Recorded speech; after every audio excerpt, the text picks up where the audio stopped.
वैसे आज का टॉपिक यही है आपका भारत में प्रेस का विकास, ठीक है, उसकी नीतियाँ और भारतीय राष्ट्रीय आंदोलन, ठीक, ये टॉपिक है आज का, ठीक। लेकिन शिक्षा वाला कुछ बचा हुआ है तो उसको पूरा करेंगे, है ना, वो छोड़ेंगे नहीं। लेकिन आज का टॉपिक मैं आपको पहले बता दे रहा हूँ कि आज का टॉपिक आपका ये शिक्षा वाले में हम लोग वुड डिस्पैच तक पहुँच गए थे और वुड डिस्पैच के आगे की हम लोग को बात करनी है, तो उसी की चर्चा करेंगे आज के टॉपिक।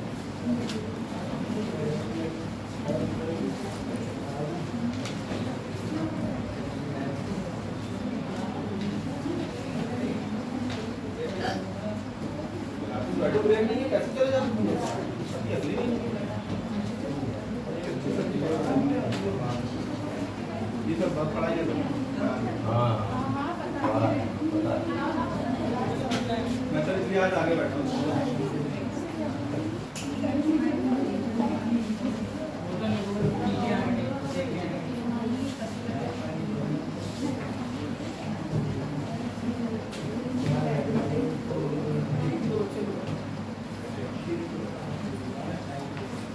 ठीक है, देखिए वुड डिस्पैच की चर्चा चल रही थी, हम लोग एजुकेशन सिस्टम इन इंडिया की बात कर रहे हैं, मतलब भारत के अंदर शिक्षा का विकास, ठीक है।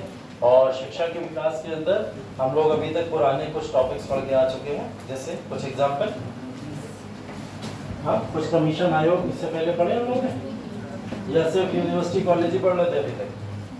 हाँ, कोई रिकमेंडेशंस ऐसी पढ़ी हैं यहाँ पे? अभी तक मैकाले मिनट एक बड़ा प्रावधान था जो अभी तक हम लोग ने पढ़ा था बड़े लॉ के फॉर्म में कि ऐसा कोई लॉ बना होगा। उसके अलावा अभी तक जितनी भी चीजें पढ़ी थी, कॉलेजेस, इंस्टीट्यूशंस या फिर ऐसे तमाम ऑर्गेनाइजेशंस का डेवलपमेंट पढ़ रहे हैं हम लोग, है ना। वुड डिस्पैच एक बहुत बड़ा, हमने बोला था, मेजर कहीं ना कहीं चेंज है जो भारतीय शिक्षा में आया, इसलिए इसको मैग्ना कार्टा भी बोला गया, मैग्ना कार्टा के नाम से भी संबोधित किया गया था, है ना। तो वुड डिस्पैच के बारे में जब हम लोग चर्चा कर रहे थे तो मैंने ये बताया था कि वुड डिस्पैच ने पिछले जो 1833 से लेकर 53 तक इन 20 सालों में शिक्षा के अंदर जो भी चेंजेस हुए, जो बदलाव हुए हैं, उन बदलावों की समीक्षा करी थी 1853 में। और वो 1853 की पूरी समीक्षा को उठा के इन्होंने 1854 के एक अधिनियम के अंदर रख दिया लाके, ठीक है। तो 1854 का अधिनियम इसलिए बना और उसके बहुत सारे सजेशंस और हम लोग रिकमेंडेशन पढ़ रहे थे करके क्लास में, ठीक। जिसमें पहला हमने बात की थी रिस्पॉन्सिबिलिटी ऑफ एजुकेशन, शिक्षा का उत्तरदायित्व, और शिक्षा का उत्तरदायित्व किसके पास होना चाहिए? कंपनी के पास में होना चाहिए, ठीक है, कंपनी इसकी जिम्मेदारी लेगी। दूसरा purpose of education, purpose of education या फिर एजुकेशन का अगर उद्देश्य हम लोग बात करें या टारगेट एम करें तो क्या होना चाहिए? क्या बताया था? हाँ, एम्प्लॉयमेंट होना चाहिए या नहीं होना चाहिए? है, एक तो नौकरी होना चाहिए, और हिडन ऑब्जेक्टिव अगर मैं बोलूं तो क्या होना चाहिए? हिडन ऑब्जेक्टिव अंग्रेज भारतीयों को शिक्षा क्यों दे रहे? हाँ, उनके थिंकिंग को, नेचर को, या फिर कहीं ना कहीं उनकी सोच को, थॉट को वो अंग्रेज अपनी तरह बनाना चाहते थे, इस वजह से वो भारतीयों को शिक्षित कर रहे थे। तो एक हिडन ऑब्जेक्टिव के तौर पे आप उस चीज को देख सकते हो। लेकिन भारतीयों को ज्यादा से ज्यादा आंदोलन के अंदर पार्टिसिपेशन से रोकना कहीं ना कहीं शिक्षा का एक माध्यम इनके लिए बना हुआ था, ठीक है। उसके बाद में सिलेबस या पाठ्यक्रम की चर्चा करें तो इन्होंने बोला कि मॉडर्न एजुकेशन तो हम लोग देंगे ही देंगे। मॉडर्न एजुकेशन का मतलब जिसके अंदर साइंटिफिक नॉलेज या फिर टेक्निकल नॉलेज होगी, साथ साथ में मॉडर्न एजुकेशन में मॉडर्न इतिहास को भी पढ़ाया जाएगा आपकी शिक्षा के पाठ्यक्रम में। और इसी के साथ में मॉडर्न एजुकेशन के साथ में जो लोग अपनी प्राचीन सभ्यताओं की शिक्षा लेना चाहते हैं उनको प्राचीन सभ्यताओं की भी शिक्षा साथ साथ में मिलती रहेगी, उससे भी रोका नहीं जाएगा। ये था वुड डिस्पैच का शिक्षा का पाठ्यक्रम। उसके बाद में माध्यम की बात करें, माध्यम को लेकर कोई फाउंडेशन थी? क्या फाउंडेशन? हाँ,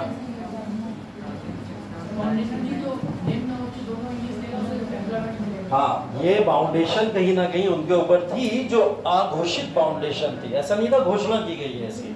अघोषित फाउंडेशन का मतलब जो लोग शुरू से लेके अंत तक इंग्लिश माध्यम को अपना माध्यम बनाए रहेंगे, ऐसे लोगों को जॉब्स में, एम्प्लॉयमेंट में वरीयताएं दी जाएंगी। तो ये इनका ऑब्जेक्टिव था कहीं ना कहीं, और हर कानून के अंदर ऐसी चीजें होती थी। तो इसका बेसिकली लैंग्वेज की अगर बात करें तो हिंदी, अंग्रेजी माध्यम इनकी लैंग्वेज का माध्यम होता था। लेकिन प्रमोशन अभी भी किसका कर रहे हैं? अंग्रेजी माध्यम की भाषा या इंग्लिश मीडियम लैंग्वेज का ज्यादा प्रमोशन होता था। ये भी बताया था मैंने, लोक शिक्षा विभाग की स्थापना करी थी, एक ऑर्गेनाइजेशन जो आपका पोर्टफोलियो सिस्टम का भाग था, उसकी स्थापना करी। विश्वविद्यालयों की स्थापना इसके बाद में हुई थी। 1854 का जो बोर्ड डिस्पैच अधिनियम आया उसने भारत के अंदर 3 कॉलेजेस को खोलने के लिए अनुमति प्रदान की।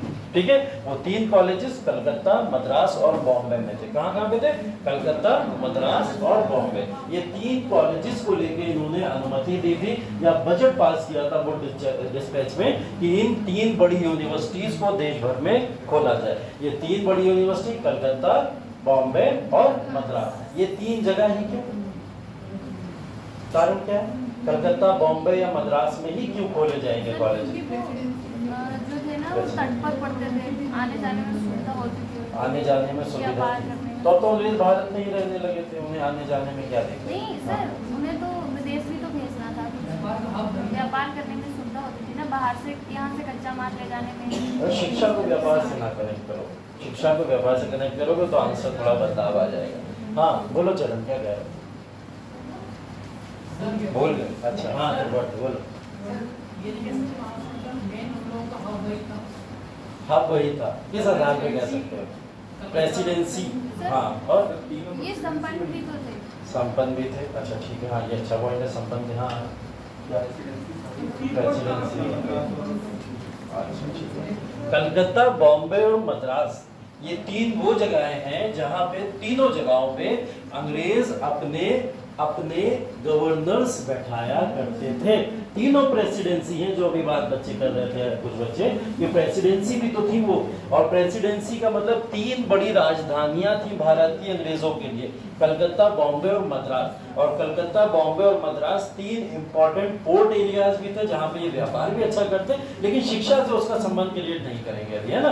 तो शिक्षा और व्यापार को भी अलग रखते, लेकिन सबसे बड़े कारण इन 3 यूनिवर्सिटीज को यहाँ पे क्रिएट करने का ये था कि तीनों जगहों पर प्रेसिडेंसी है और तीनों जगहों पर गवर्नर्स की काउंसिल्स हुआ करती थी। इस वजह से प्रेसिडेंसी के तहत इन लोगों ने इन कॉलेजेस को यहाँ पे स्थापित करने की कोशिश करी। संपन्न भी था, रिच भी था ये इलाका, इस वजह से भी यहाँ पे यूनिवर्सिटीज में बच्चे एडमिशंस ले सकते हैं और हायर एजुकेशन को प्राप्त कर सकते हैं। उस समय भारत के लिए 3 ये क्षेत्र जो थे वहाँ पे अधिक एजुकेटेड और मॉडर्न क्लास के लोग बसा करते थे, इस वजह से ऐसी जगहों पे यूनिवर्सिटी खोलेंगे, है ना। तो ये कहीं ना कहीं विश्वविद्यालयों की स्थापना ऐसी जगह पे की गई। इस्टेब्लिशमेंट ऑफ ग्रेडेड स्कूल या फिर क्रमबद्ध विद्यालयों की स्थापना की गई। वो डिस्पैच ने क्या करा, अलग अलग ग्रेड सिस्टम कर दिया स्कूल कॉलेजेस का।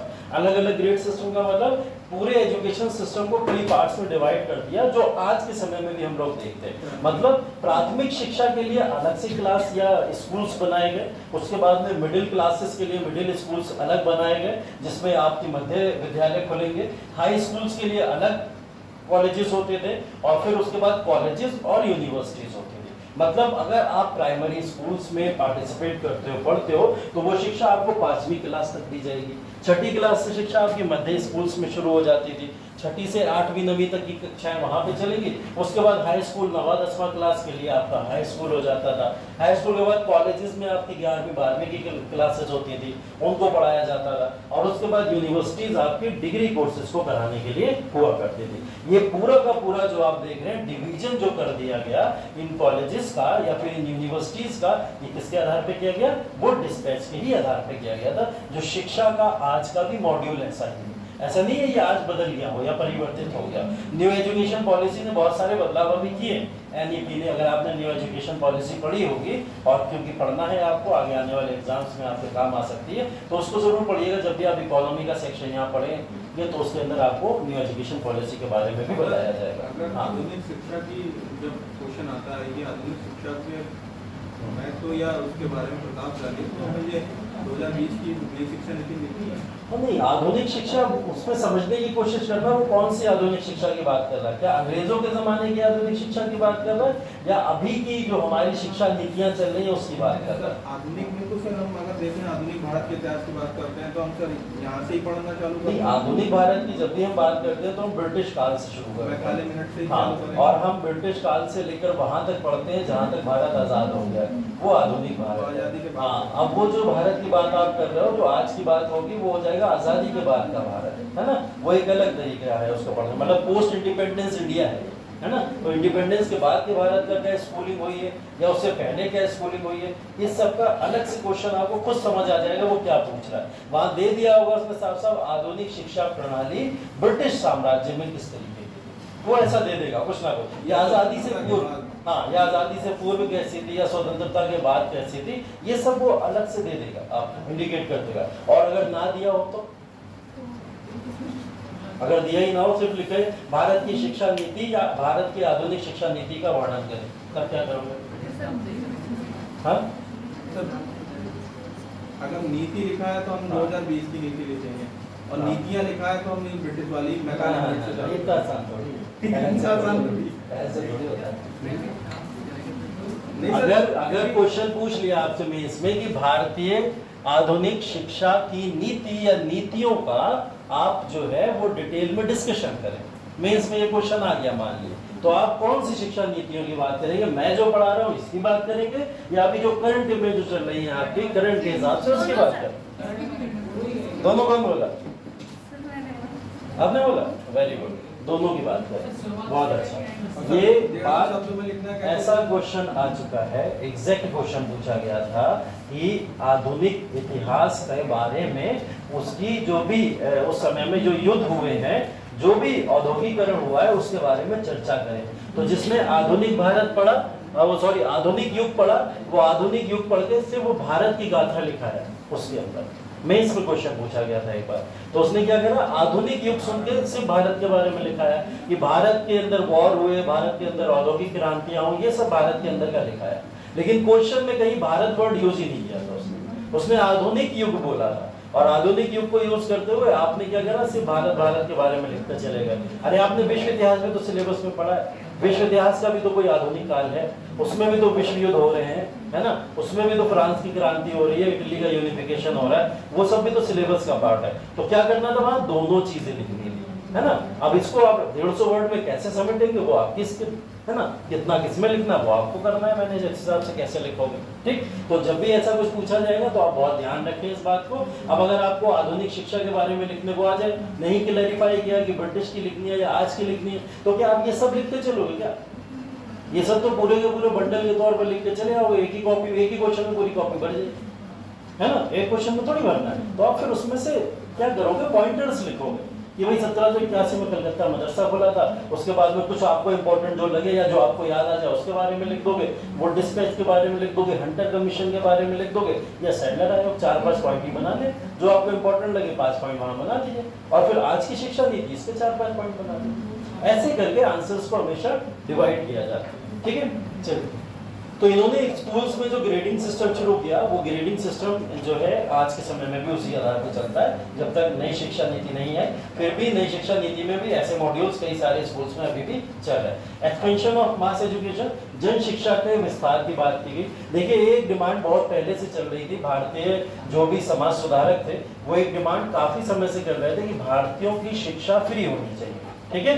कैसी होनी चाहिए? फ्री होनी चाहिए। अगर फ्री एजुकेशन हम देना शुरू करेंगे लोगों को, तो लोग शिक्षा की तरफ तेजी से बढ़ेंगे, क्योंकि अभी सिर्फ एक क्लास है जो हायर क्लास है या मिडिल क्लास है, वही शिक्षा की तरफ बढ़ पाता है। लोअर क्लास अपने आप को हमेशा दूर रख रहा है शिक्षा से। क्यों रख रहा है? क्योंकि उसके पास पैसा नहीं है देने के लिए कॉलेज की फीस, स्कूल की फीस, इस वजह से वो दूर रखता है। स्कॉलरशिप जैसा कोई प्रोग्राम आप बच्चों को दे नहीं रहे हो, तो बच्चे कैसे आकर्षित होंगे शिक्षा की तरफ? उनको कुछ ना कुछ पैसा देना पड़ेगा। जैसे आज के समय में आपने देखा है कि 6 से 12-14 साल तक की सारी शिक्षा फ्री कर दी गई, उसके बाद मिड डे मील का प्रोग्राम चला दिया गया, स्कॉलरशिप प्रोग्राम चला दिया गया, आप लोग के लिए टैबलेट व्यवस्था चला दी गई, है ना। तो ये सब सोच सोच के इकट्ठे हो गए, है ना।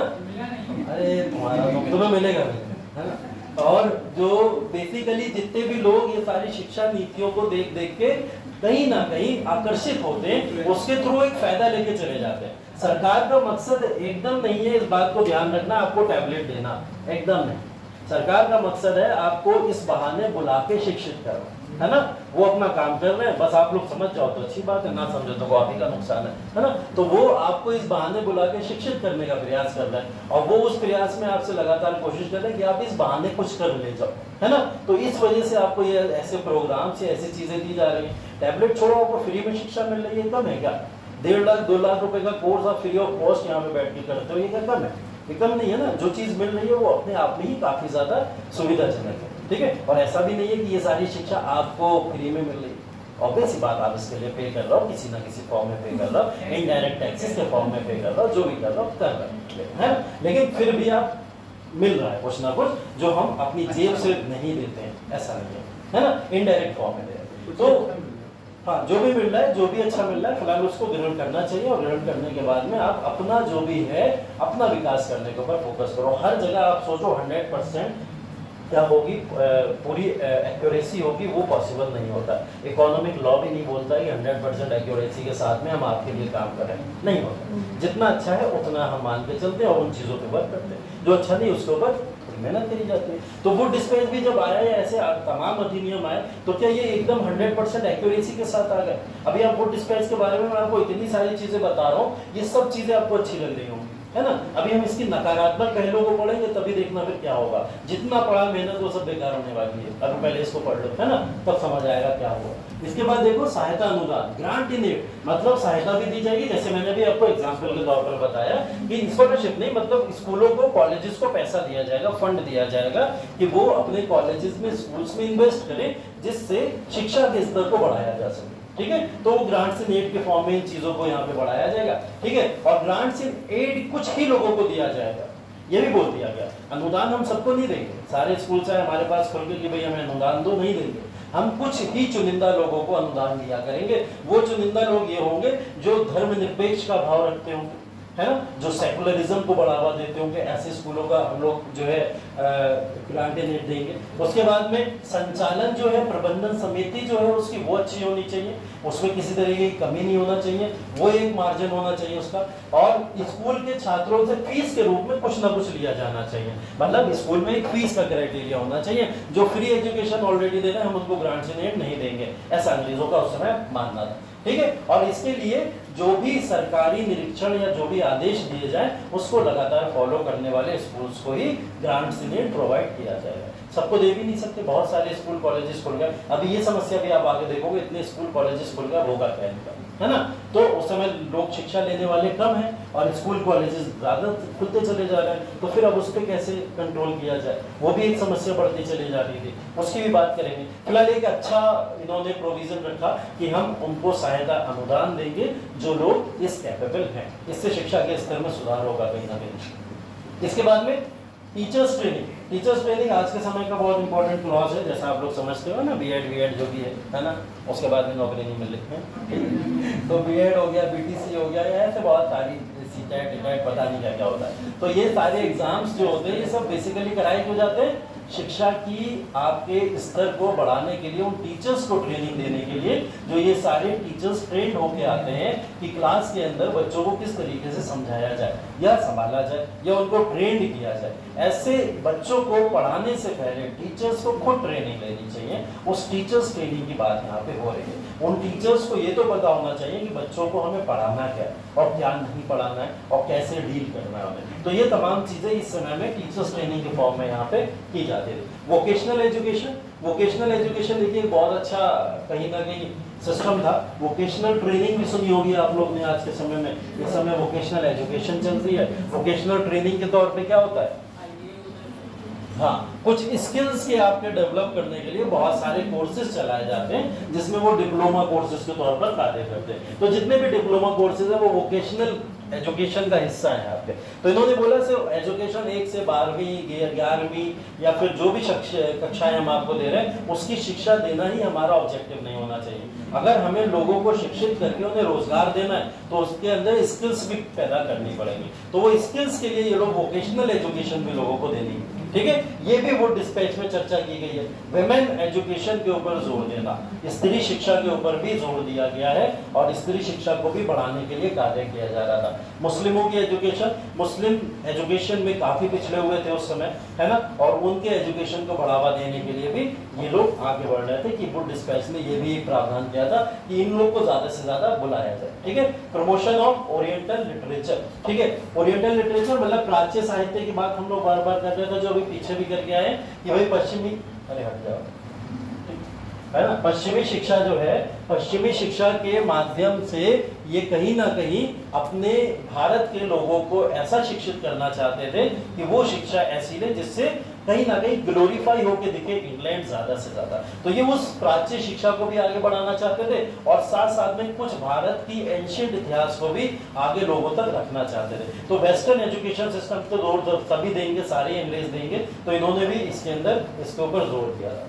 शिक्षा और रोजगार, ठीक है, शिक्षा के साथ में एम्प्लॉयमेंट भी मिले, इसके लिए गुणवत्ता जरूरी है। एजुकेशन के अंदर क्या मिलना चाहिए, क्वालिटी मिलनी चाहिए, आपको क्वालिटी एजुकेशन प्रोवाइड करनी चाहिए। उसी के लिए इन्होंने वोकेशनल एजुकेशन का पूरी रूप से तैयार किया था और साथ ही साथ में लोगों को इस तरफ ज्यादा आकर्षित किया कि लोग अगर अपना इंटरेस्ट थोड़ा प्रेस में ले आए, मीडिया प्रेस वगैरह जो होती थी अगर उसके अंदर लेके आएंगे, वो एजुकेशन के स्तर से थोड़ा सा हटा हुआ है, उसमें ट्रेनिंग ले ले तो उसको एक रोजगार मिल सकता है, ठीक है। मैगजीन्स पब्लिकेशंस वगैरह जो होते हैं उसमें एक रोजगार मिल सकता है और ऐसे तमाम कार्यभार होते थे जिसमें एजुकेशन जो आपकी बेसिक एजुकेशन के अलावा एलिमेंट्री एजुकेशन के बेसिस पे भी आपको रोजगार मिल सकता है। ऐसे एलिमेंट्री एजुकेशन को बढ़ावा देना जिससे रोजगार डेवलप हो, ठीक है।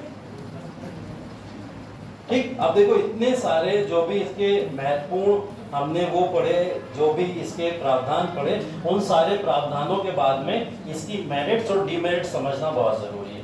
वुड डिस्पैच के जितने भी हमने अधिनियम पढ़े कि इन्होंने चेंजेस क्या क्या करने की कोशिश करी, उन चेंजेस को करने के बाद में इस पूरे अधिनियम के अंदर क्या अच्छाइयां थी और क्या बुराइयां, ठीक है। अच्छाइयां तो लगभग आप देख चुके हो, उसके ऊपर ज्यादा डिस्कशन नहीं करना है। अच्छाइयां वही सब हो गई, ग्रांट्स एंड एड भी आप अच्छाइयों में लिख दोगे, है ना। फीमेल का एजुकेशन भी अच्छाइयों में लिख सकते हो, या मुस्लिम एजुकेशन को प्रमोट करना भी लिख सकते हो, वोकेशनल ट्रेनिंग भी, ये सब अच्छाइयों का पार्ट उसका है, ठीक है। इंग्लिश के ऊपर जो इन्होंने एजुकेशन के ऊपर ज्यादा जोर न देके दोनों भाषाओं के ऊपर जोर देने की कोशिश की है, वो भी इसकी एक अच्छाई का पार्ट जरूर है, ठीक है। हमें नकारात्मक पहलुओं के ऊपर बात ज्यादा करनी चाहिए, ठीक है। नकारात्मक पहलू, उससे पहले एक चीज और ये समझ लो, फिल्ट्रेशन थ्योरी। फिल्ट्रेशन थ्योरी का मतलब यहाँ पे ये है कि इन्होंने ऐसी शिक्षा को समाप्त कर दिया था जो शिक्षा केवल उच्च वर्ग के लोगों तक सीमित थी, ठीक है। अब शिक्षा को लगभग सभी वर्गों तक पहुंचाया जाएगा, कम फीस ले लो उनसे, कम जो भी है हम संसाधन के साथ में उनको शिक्षा जरूर प्रोवाइड करें, है ना। तो शिक्षा पहुंचे ज्यादा से ज्यादा लोगों को, इसके लिए इन्होंने फिल्ट्रेशन थ्योरी को अपनाया था, जिसके थ्रू सिर्फ उच्च वर्ग नहीं सभी वर्गों के लोग शिक्षा को प्राप्त कर सके, ठीक है। अब देखो ये तो बहुत सारे पॉजिटिव पॉइंट्स आप इसके अंदर लिख सकते हो, लेकिन डिमेरिट्स क्या है इसकी। अगर नकारात्मक बिंदुओं के ऊपर बात करें तो सबसे पहली बात ये है, वुड डिस्पैच आया जरूर लेकिन कभी लागू नहीं, ठीक है। मैंने अभी बोला था आपसे ना, जितनी मेहनत से हम सब पढ़ रहे हैं 2 मिनट में सब खत्म हो जाएगा, और वही होगा। वो डिस्पैच आया जरूर इतने अच्छे अच्छे प्रावधान लेके कि ये कर देंगे, वो कर देंगे, ऐसा हो जाएगा, वैसा हो जाएगा, जैसा आप लोग यूपीएससी की प्रिपरेशन से पहले अपने प्लान्स बनाते हो, स्ट्रेटजी, ये कर देंगे, वो कर देंगे, ऐसा कर देंगे, वैसा कर देंगे, लेकिन अंत आते आते आते आते क्या होता है, वो प्लान्स कहीं ना कहीं टूटना या बेकार होना शुरू हो जाते हैं, है ना।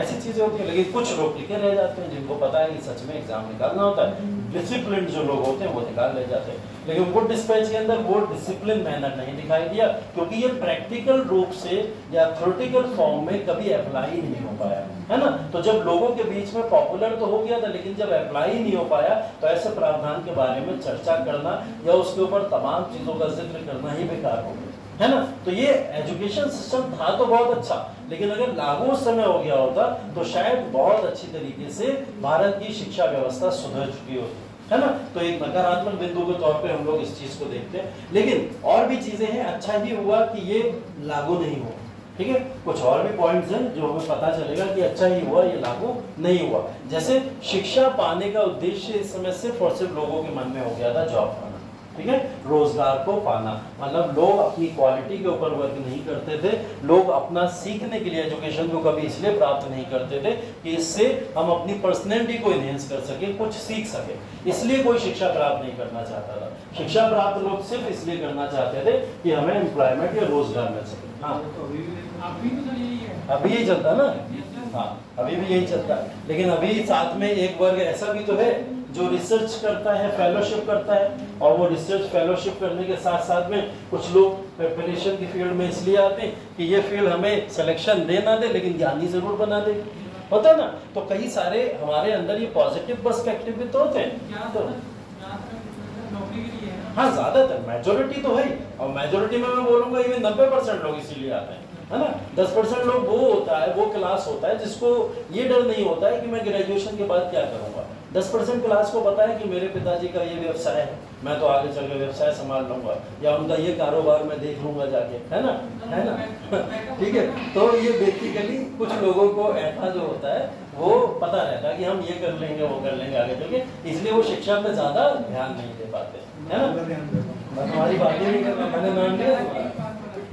ठीक है, तो शिक्षा का जो मूल उद्देश्य बना था वो मूल उद्देश्य कहीं ना कहीं यही बन गया था कि लोग रोजगार प्राप्त करने के लिए शिक्षा को ग्रहण करना चाहते थे, और कोई नॉलेज या फिर किसी भी तरीके का अपनी पर्सनैलिटी को एनहेंस करने के लिए शिक्षा का प्राप्त नहीं करना चाहता था। ये उस समय सिर्फ एक ऑब्जेक्टिव बन चुका था। ठीक है, तो ये ऐसे कहीं ना कहीं बहुत सारे नेगेटिव पॉइंट है, जिसके अंदर एक आत्मनिर्भर या सेल्फ रिलायंस वाला पॉइंट भी आ जाता है। ठीक है, कि मतलब यही नौकरी वाला, आप उसके अंदर इस चीज को भी लिख सकते हो कि लोग सेल्फ रिलायंस या फिर अपने ऊपर निर्भर नहीं हो पा रहे थे, मतलब जॉब के लिए वो इतना ज्यादा निर्भर हो गए थे कि वो अपने ऊपर की निर्भरता को छोड़ चुके थे। ठीक है, तो कई सारे ऐसे पॉइंट्स हैं जो आप इसके अंदर लिख सकते हो, और बाकी पीडीएफ में देख लेना, कर लेंगे इसका बाद में भी। ठीक, लॉर्ड कैनिंग, इसके बाद 58 से लेके 62 तक का समय काल। अब ये लॉर्ड कैनिंग तो आपको पता है 56 से 62 का समय काल था इनका, जब मैंने आपको लिखाया था, लेकिन ये 58 से 62 इसलिए लिखा हुआ है क्योंकि ये समय काल इनका वायसराय के तौर पर है। ठीक है, गवर्नर जनरल के तौर पे तो ये 58 तक ही रहे, 56 से 58, लेकिन 58 से 62 ये वायसराय के तौर पर रहे। ठीक है, तो ये 1857 में यही 3 यूनिवर्सिटीज इस समय में फॉर्म हो गई थी, जिनकी बात अभी क्लास के शुरुआत में ही हमने की थी, कलकत्ता, बॉम्बे और मद्रास। ठीक है, इन्हीं के समय में इन तीनों कॉलेजेस की स्थापना हुई थी। तो लॉर्ड कैनी का भी योगदान माना जाता है शिक्षा के अंदर, कहीं ना कहीं यूनिवर्सिटीज के एस्टेब्लिशमेंट में है। ठीक है, चलो उसके बाद में लॉर्ड रिपन 1880 से लेकर 84 तक। ठीक है, लॉर्ड रिपन का कार्यकाल समझा है, उससे पहले हेडिंग डाल के लिख लो, वुड डिस्पैच कल लिखा है, कल लिख लिया था, और आज के भी जो पॉइंट्स हैं उसको भी मेंशन कर लो। वुड डिस्पैच अधिनियम डाल लो 1800, और वुड डिस्पैच अधिनियम के अंदर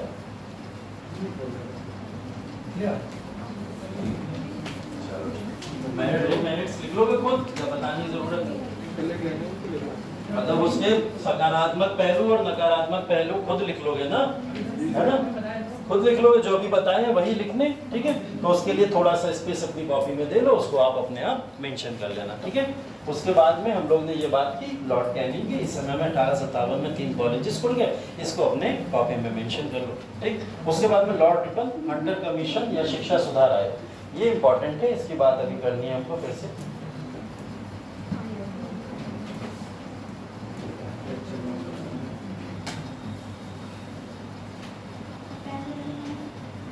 ठीक है, देखिए लॉर्ड रिपन का जो समय काल है 80 से लेकर 84 तक, इस समय में बहुत बड़ा चेंज हुआ था, जो हुआ था हंटर कमीशन की नियुक्ति होना। देखिए हंटर कमीशन एक यहाँ मिलेगा आपको और एक 1919 में मिलेगा। ठीक है, ये 2 हंटर कमीशन, हंटर आयोग है, इसमें कंफ्यूज मत होइएगा। ठीक है, इसमें कंफ्यूज मत होइएगा, क्योंकि ये वाला हंटर आयोग जलियांवाला के लिए, जलियांवाला बाग हत्याकांड हुआ था, उसके बाद में एक हंटर आयोग बना था, ये वो हंटर आयोग है। ठीक है, तो ये वाले हंटर आयोग 1919 में आया है, ये जलियांवाला बाग के लिए आया था, जो नरसंहार हुआ था उस समय, उसके लिए ये कमीशन नियुक्त किया गया था। लेकिन एक हंटर आयोग या हंटर कमीशन 1882 में बना है, जिसका एकमात्र ऑब्जेक्टिव क्या था, शिक्षा का सुधार करना। ठीक है, शिक्षा का सुधार करना। अब इस समय में लॉर्ड रिपन है। लॉर्ड रिपन की जब भी हम लोग बात करते हैं तो ये एक समाज सेवी वायसराय के तौर पर जाने गए। ठीक है, इनको एक समाज सुधारक वायसराय के तौर पर देखा गया है, और ये समाज सुधारक के तौर पर वो कार्य नहीं कर रहे हैं कि कुछ प्रथाओं को भारत के अंदर चल रही हैं उनको खत्म कर दिया जाए, वो तो ऑलरेडी खत्म ही हो चुकी हैं अगर इस समय तक की बात करें। ठीक है, लेकिन इस समय कुछ ऐसी चीजें थी जो अंग्रेजों के द्वारा भारतीय लोगों के ऊपर जबरन थोपी जा रही थी, ऐसी चीजों को इन्होंने भारतीयों के ऊपर से हटा दिया था। ऐसी चीजों का जैसे एग्जाम्पल की बात करूं अगर मैं, अभी अगला टॉपिक हम लोग का प्रेस ही है, तो प्रेस के अंदर इन्होंने क्या करा था, लोगों को फ्रीडम दी थी कि लोग प्रेस की फ्रीडम को यहाँ पे गेन कर पाए या प्रेस की फ्रीडम को ले पाए। क्योंकि इनसे पहले का एक वायसराय है जिसका नाम है लिटन, लॉर्ड लिटन। ठीक है, लॉर्ड लिटन ने भारतीय प्रेस के ऊपर बैन लगा दिया था। उसने बोला था भारतीय प्रेस मतलब भारतीय मीडिया जो भी पत्र छापती है या जो भी समाचार छापती है, उन समाचारों में ब्रिटिश के खिलाफ बगावत दिखाई देती है। और ऐसी सारी बगावत को रोकने का लॉर्ड लिटन ने काम किया। ये है, इन्होंने बोला कि लोगों को फ्रीडम ऑफ एक्सपेंशन है ना और एक्सप्रेशन है, और फ्रीडम ऑफ एक्सप्रेशन के बेसिस पे आप क्या कर सकते हो, रोक ही नहीं सकते हो किसी को, उनको स्वतंत्रता है, अभिव्यक्ति की स्वतंत्रता को आप कैसे रोक सकते हो। तो ये काम इन्होंने आगे प्रेस की फ्रीडम के तौर पर किया था। कौन सा आर्टिकल में? प्रेस की स्वतंत्रता कौन से आर्टिकल में है? संविधान 19 सब क्लॉज 1 19(1) हाँ सब क्लॉज 1। प्रेस की स्वतंत्रता की बात उसी के अंदर की जाती है। ठीक है, अभी अभी पढ़े और सर से कहूंगा जाके, मैं लोग आपकी क्वालिटी पढ़ नहीं रहे ध्यान से, सारा ध्यान हिस्ट्री पे ही है इन लोगों का है? चलो देखो, लॉर्ड लिटन जो है बेसिकली भारत के अंदर कुछ ऐसे कार्य करने के लिए जाने गए जिन्होंने भारत के सामाजिक महत्व को दबाने की कोशिश करी, जिसमें प्रेस का विकास रोका उन्होंने। रिपन आए, उन्होंने प्रेस की फ्रीडम को दे दिया लोगों को। ठीक है, इसके अलावा इन्होंने क्या करा, लिटन ने एक कार्य और किया कि सिविल सेवाएं जो हैं, सिविल सर्विसेज जो होती हैं, इस समय तक सिविल सेवाओं में भारतीयों को अनुमति मिल गई थी कि भारतीय सिविल सेवा की परीक्षा के अंदर पार्टिसिपेट कर सकते थे। इस समय तक परमिशन मिल चुकी थी, ये वो समय है। और ये परमिशन अभी अभी हम लोग वुड डिस्पैच पढ़ के आए हैं। वुड डिस्पैच अधिनियम के बाद में जब 1861 का काउंसिल एक्ट आया, उस समय तक भारतीयों को परमिशन मिल चुकी है कि वो भारतीय सिविल सेवा में पार्टिसिपेट कर सकते हैं। और पहले सिविल सर्वेंट जो भारत में बने थे, उनका नाम बताएगा कोई? Satyendranath Tagore. Very good, Satyendranath Tagore ICS की परीक्षा पास करने वाले पहले व्यक्ति हैं जो भारतीय थे, जिन्होंने भारतीय में शिक्षा के तौर पर सिविल सेवाओं की परीक्षा पास की। ठीक है, देखो अभी तक होता क्या था, अभी तक सिविल सेवाओं के अंदर एक आयु सीमा दी गई थी। वो आयु सीमा ये थी कि लोग लगभग जो है अपनी आयु सीमा के आधार पर इसमें पार्टिसिपेशन करते थे। इन्होंने क्या करा, सिविल सेवाओं में आयु सीमा को घटा दिया था लॉर्ड लिटन ने।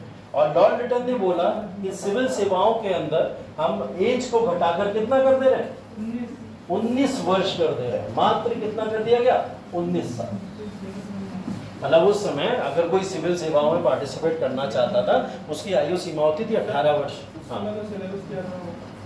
मॉडर्न इंडिया का जैसे ब्रिटिश काल, ब्रिटिश के समय की जो भी सारी की सारी, नहीं बहुत सारा सिलेबस था, इंडियन सिलेबस भी था, ऐसा नहीं है नहीं था, लेकिन ज्यादा एम्फेसिस जो होता था वो ब्रिटेन अपने सिलेबस में करता था।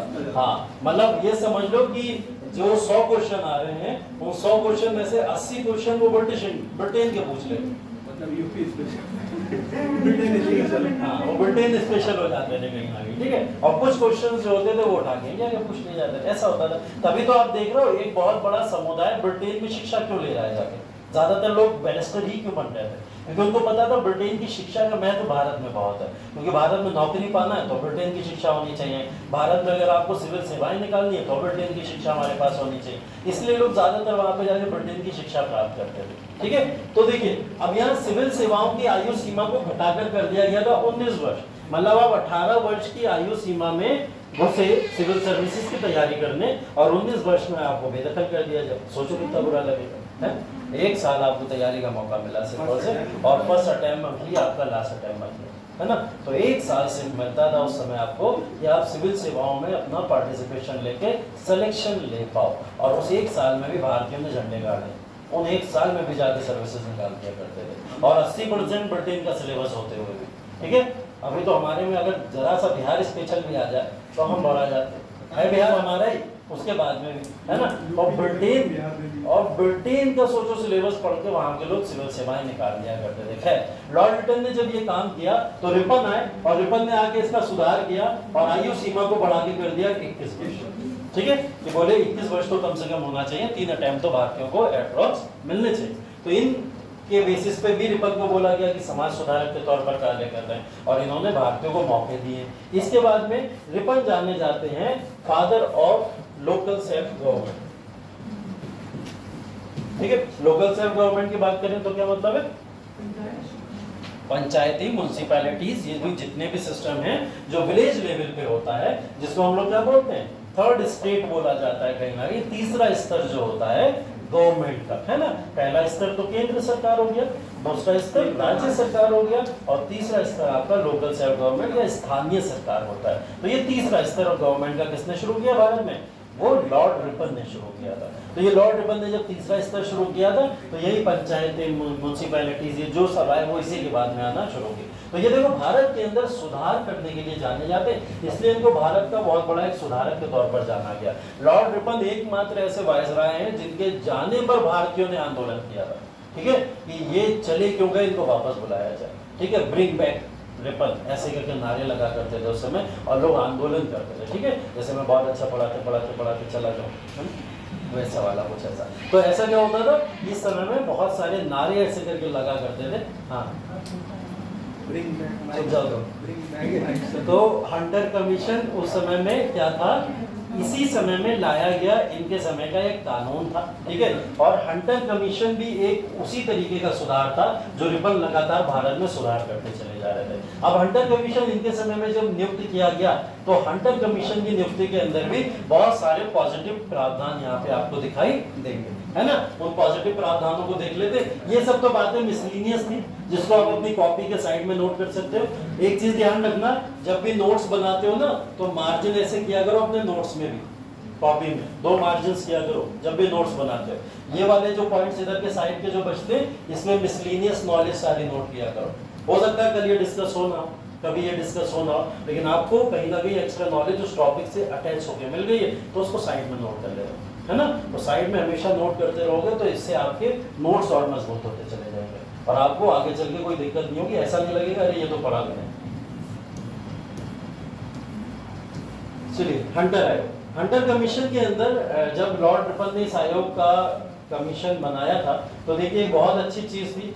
लॉर्ड रिपन इस बात को जानते थे कि भारतीयों के इसके अंदर बिना पार्टिसिपेशन के इस आयोग को बनाना एक तो सही नहीं है और दूसरी चीज भारतीयों के साथ अन्याय हो जाएगा क्योंकि भारतीयों की शिक्षा की ही बात है। तो उन्होंने सबसे पहले क्या करा, 20 लोगों की एक कमेटी बनाई और 20 लोग कमेटी को लाके हंटर कमीशन के ऊपर कार्य करना शुरू कर देते हैं। तो हंटर कमीशन में जो 20 लोगों की कमेटी थी वो सिर्फ व्हाइट्स नहीं थे या सिर्फ यूरोपियन या ब्रिटिशर्स नहीं थे, उसके अंदर भारतीयों को भी तरजीह दी गई थी। भारतीयों को भी मौका दिया गया था कि इसमें भारतीय भी जाएं और जाकर पार्टिसिपेट करें, इसलिए हंटर कमीशन को लाया गया था, ठीक है। तो सबसे अच्छी चीज और सबसे पॉजिटिव चीज इसके अंदर यही है कि भारतीयों को पहली बार किसी शिक्षा आयोग के स्तर में मौका मिला कि वो भारतीय शिक्षा के सुधार के लिए कार्य कर सकते हैं, है ना। तो किसी भारतीय को मौका मिला, तो इसके अंदर कई सारे भारतीय भी थे। अब देखिए इसके अंदर हुआ क्या, पहली चीज तो ये कि शिक्षा आयोग को भारत के अंदर ये लगातार लाया क्यों जा रहा है। अगेन फिर हंटर कमीशन का एक ऑब्जेक्टिव है, वो ऑब्जेक्टिव ये 1857 जैसा विद्रोह फिर से होने वाला है, ऐसी कुछ इनको कहीं ना कहीं से न्यूज़ेस मिलना शुरू हो गए थे, वो इन्हें सूचनाएं मिलना शुरू हो गई थी कि ऐसा विद्रोह फिर से होने वाला है। ऐसा हो सकता है कि कहीं ना कहीं ऐसा कोई बड़ा युद्ध हो जाए, कोई बड़ी लड़ाई हो जाए, कोई वॉर हो जाए और हो सकता है भारतीय अंदर ही अंदर हमारे खिलाफ कोई षड्यंत्र बुन रहे हो। तो भारतीयों को रोकने का क्या तरीका है, हम जगह जगह पहरेदारी तो नहीं कर सकते जाके, तो क्या करें, भारतीयों के लिए कुछ देना शुरू कर दें, कुछ उनके सुधार करना शुरू कर दें। उन सुधारों का एक पार्ट है कि भारतीय शिक्षा तो मांग रहे थे तो हम उन्हें शिक्षित कर देते हैं। तो ऐसे भारतीयों को शिक्षित करने के लिए वोट डिस्पैच की भी बात की गई, लेकिन वोट डिस्पैच आप लोग जानते हैं फेल हो गया, है ना। उसके बाद में अब हंटर कमीशन को इसीलिए लाया गया कि ऐसे तमाम चीजों को भारत में रोका जा सके, ठीक है। और कांग्रेस की स्थापना भी जब मैं आपको आगे पढ़ाऊंगा तो उसका भी ऑब्जेक्टिव यही है कि भारत के अंदर एक बड़ा जो आंदोलन हो सकता था उस आंदोलन को रोक दिया जाए, है ना। तो कहीं ना कहीं उसको भी यहाँ पे यूज किया गया। तो ऐसे तमाम आंदोलन आपको और भी देखने को मिलेंगे। उद्देश्य क्या है इसके, उद्देश्य देख लेते हैं। उद्देश्य बेसिकली जितने भी वोट डिस्पैच अधिनियम आया था उसके अंदर जो भी प्रावधान आए थे उन प्रावधानों की पहले जांच करना और अगर वो सही लगते हैं तो उनको अप्लाई कर देना, ठीक है। तो जो अप्लाई नहीं हो पाए वोट डिस्पैच के समय, ठीक। लेकिन इन्होंने क्या करा, इस समय में एक बड़ा चेंज किया और वो बड़ा चेंज ये था कि जो मैंने आपको बताया, लोकल सेल्फ गवर्नमेंट या स्थानीय स्कूल अभी तक नहीं बने थे, स्थानीय प्रशासन चलता ही नहीं था, तो स्थानीय लेवल पे कोई कार्य नहीं होता था। तो सबसे बड़ा जो इस समय में एक उदय हुआ वो स्थानीय लेवल पर शिक्षा का उदय देखा गया। मतलब विलेज लेवल पर या फिर आपके कस्बों के लेवल पर ऐसी जगहों पर अब स्कूल कॉलेजेस बनना शुरू हो गए जिसमें बच्चे आके शिक्षा ग्रहण कर सकते थे। अभी तक बच्चों को गाँव गांव से ट्रैवल करके शहरों में जाना पड़ता था, तो शिक्षा प्राप्त नहीं कर पाते थे, उसका एक कारण ये भी था, है ना। तो अब क्या करा जाएगा, पिछड़े जिलों को या फिर कहीं ना कहीं विलेजेस, गांव वगैरह में भी शिक्षा के स्तर को बढ़ाने के लिए स्कूल कॉलेजेस खोले जाएंगे। तो पहला प्रावधान हंटर कमीशन क्या किया था, लोकल सेल्फ गवर्नमेंट या स्थानीय सरकार के बेसिस पे शिक्षा के माध्यम को विलेजेस या पिछड़े जिलों तक पहुंचा देना, ठीक है। ये इसका पहला कहीं ना कहीं कारण है। इसने जो भी यहाँ पे नगर पालिका या नगर प्रशासन के बोर्ड वगैरह खोले थे, उन सारे बोर्डों को क्या दे दी गई, रिस्पॉन्सिबिलिटी दे दी गई। गवर्नर ने अपने हाथों में रिस्पॉन्सिबिलिटी नहीं ली, या वाइसराय ने, कि मैं बैठ के क्या चलाऊं, सेंटर चलाऊं या राज्य चलाऊं या आप लोकल सेल्फ गवर्नमेंट चलाओ। उसने क्या करा, यहाँ पे कई सारे बोर्ड बनाए, जैसे नगर पालिका से रिलेटेड कई सारे नगर परिषद बनाए, ऐसे बोर्डों को रिस्पॉन्सिबिलिटी दे दी कि वो रिस्पॉन्सिबिलिटी के बेसिस पे यहाँ के स्कूलों का या यहाँ की शिक्षा व्यवस्था का संचालन करें, ठीक है। तो एक अच्छा स्टेप है ये भी अच्छी चीज देखने को मिल रही है, ठीक है। माध्यमिक शिक्षा स्कूल जो भी इस समय में खुले, उन सबका पाठ्यक्रम या जो भी व्यावसायिक पाठ्यक्रम उस समय में होता था, उस सबका निर्धारण कर दिया गया। मतलब भारत के अंदर एक विलेज का अगर पर्सन है, एक बच्चा है, तो वो सबसे पहले अपनी सांस्कृतिक वैल्यू को जाने, उसके बाद में कहीं मॉडर्न एजुकेशन को प्राप्त करे। तो ऐसे स्कूल्स के लिए ये भी कंपलसरी कर दिया गया था पाठ्यक्रम के बेसिस पे कि शिक्षा का जो आधारशिला होगी, जो बेस होगा, वो आधारशिला या बेस उनका कैसा होगा, वो उनकी संस्कृति से रिलेटेड ही होगा, जिसको वो पढ़ के उसमें इंटरेस्ट लेके आगे बढ़ सके। इसको रखने का एक और कारण था, वो कारण ये था कि माँ बाप अपने बच्चों को अब स्कूल इसलिए भेज देंगे क्योंकि उनको लगेगा कि हमारा बच्चा तो हमारी सांस्कृतिक महत्व को सीखना शुरू कर दिया है ना, तो वो कहीं ना कहीं ऐसी चीजों को सीखेगा, इसलिए पेरेंट्स भी उसके अंदर ज्यादा इंटरेस्ट लेना शुरू कर देते। तो शिक्षा का महत्व इस वजह से यहाँ पे देखने को बढ़ा, ठीक है। हाँ, एक चीज यहाँ पे ये थी कि मिशनरी स्कूलों को हतोत्साहित किया गया था। मिशनरी स्कूल का मतलब आप लोग समझते क्या होता है? जो हमने एक वर्ड पढ़ा था मिशनरी, उसका मतलब था अपने धर्म में कन्वर्जन करा लेते थे ईसाई लोग दूसरे धर्मों के लोगों का। तो यहाँ पे मिशनरी स्कूलों को ज्यादा वरीयता दी गई थी। ऐसे स्कूल्स गांव, विलेजेस या फिर लोकल लेवल्स पे भी खोले गए, क्योंकि वहाँ के लोगों को ये नहीं पता था कि क्रिश्चियनिटी में भी ये लोग पढ़ाते पढ़ाते हमारे बच्चों को कन्वर्ट कर सकते हैं, है ना। तो ऐसे स्कूल्स को मान्यता दी जाती थी कि एक स्कूल खुला, इस स्कूल के अंदर माध्यम तो चल रहा है वर्नाकुलर लोकल भाषाओं का, लेकिन मिशनरी कुछ लोग आते थे और बच्चों का माइंड वॉश करते थे, और माइंड वॉश करके उनके अंदर वही बीज बो देते थे जिसकी वजह से वो क्रिश्चियनिटी में कन्वर्ट हो जाए, है ना। तो ऐसे कुछ चीजें भी की गई थी। तो एक नेगेटिव पहलू के तौर पे अगर आपको लिखना है तो आप मिशनरी स्कूल के बेसिस पे भारतीयों का जो कन्वर्जन था उसका एक पॉइंट इसके अंदर जरूर मेंशन कर सकते हो। लेकिन हाँ, इसने लड़कियों की शिक्षा या महिलाओं की शिक्षा के लिए प्रावधान किए, उसके लिए भी कार्य किया था। हंटर कमीशन का सकारात्मक पहलू यही है कि हंटर कमीशन सिर्फ और सिर्फ बातों या फिर प्रावधानों में या किताबों में नहीं रह गया, ये हकीकत में जमीनी स्तर पर उतर के आया और इसने जमीनी स्तर के ऊपर कार्य किया, ठीक है। तो हंटर कमीशन का एक अच्छा पहलू यही, लिख लो हंटर कमीशन 1882।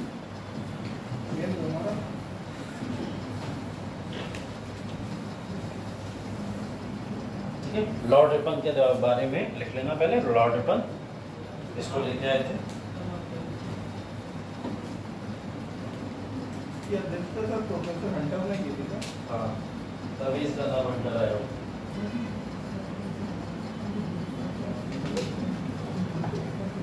जो भी प्रावधान होते थे उन प्रावधानों में जितने भी परिवर्तन होते थे वो सारे पुराने आदेशों के अंदर है ना। जैसे हमने पढ़ा था ना, मैकाले को देख के सुधार आया, वो डिस्पैच को देख के सुधार आया, हंटर को देख के सुधार आया, तो एक दूसरे को देख के ही सुधार आता है। लिख लो ये जो भी सामने दिख रहा है इसको वन लाइनर, ये पूरा स्टैंजा मत लिखना, ठीक है। अपने तरीके से लिख लो जो समझ आ रहा है कि पहला पॉइंट यही है कि निचली सरकारों को या फिर जो भी आपकी नगर पालिकाएं, नगर परिषद होते थे, उनको भी प्राथमिक विद्यालय या प्राथमिक स्कूल्स की वरीयता दी।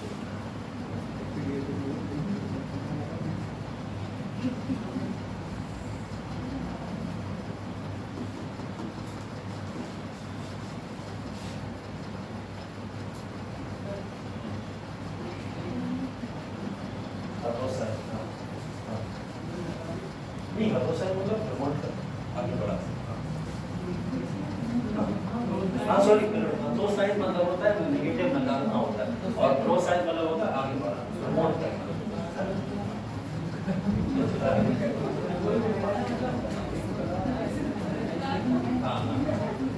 में क्लोज आया नहीं सकता है।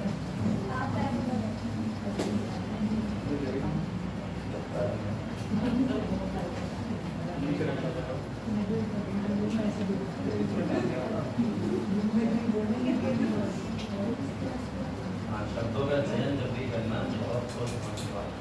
यहाँ तो चलो अलग बात है, हम भी बहुत कुछ बोलते हैं दिखता है।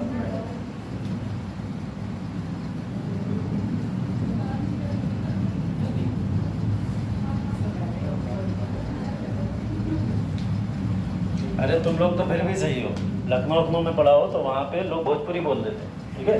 अब वो भोजपुरी में बातें करना शुरू कर देते, भोजपुरी में आंसर देना शुरू कर देते, और जब वो वैसी बातें करेंगे तो उनको समझाना पड़ता है कि अभी मीडियम ऑफ लैंग्वेज जो है अपना सुधार के रखो। कल को इंटरव्यू वाला पैनल आपसे कुछ क्वेश्चन पूछ रहा है और वहाँ पे आप भोजपुरी बोल दिए, वो तुरंत उठा के वही त्रिपाठी वाले वर्ड यू में लीव सीधा बोलेगा, है ना। है? नहीं, एक बार में नहीं, बात ये डिसिप्लिन की है ना। अगर वो एकदम नाराजी बैठा है, बोराया बैठा है, बिल्कुल घर से बीवी से लड़के ही आया है, तो क्या करोगे? पहली बार में बोल देगा वो, जाओ, है ना। तो इस वजह से सोचना चाहिए कि ऐसी गलतियां ना हो, छोटी छोटी जो गलतियां होती हैं उससे अपने आप को बचाना ही चाहिए। बिल्कुल निकाल सकते हैं, और क्या तुम नहीं निकालते हो क्या? तुम भी तो निकालते हो। अभी यूपीएससी आयोग में इतनी सारी कमियां हो रही हैं कि नकली डॉक्यूमेंट पकड़े जा रहे हैं, ऐसा हो रहा है वैसा हो रहा है, सब आयोग को बोल रहे हैं उल्टा सीधा। तो वो सब चीजें होती है ना, तो उनका भी तो ध्यान रखा जाए, तो इसलिए वो भी निकालते हैं। और वो अपने आप को ज्यादा काबिल समझते हैं ना हम लोग से, तो इस वजह से तो निकालेंगे। ठीक है, हो गया नोट? अच्छा,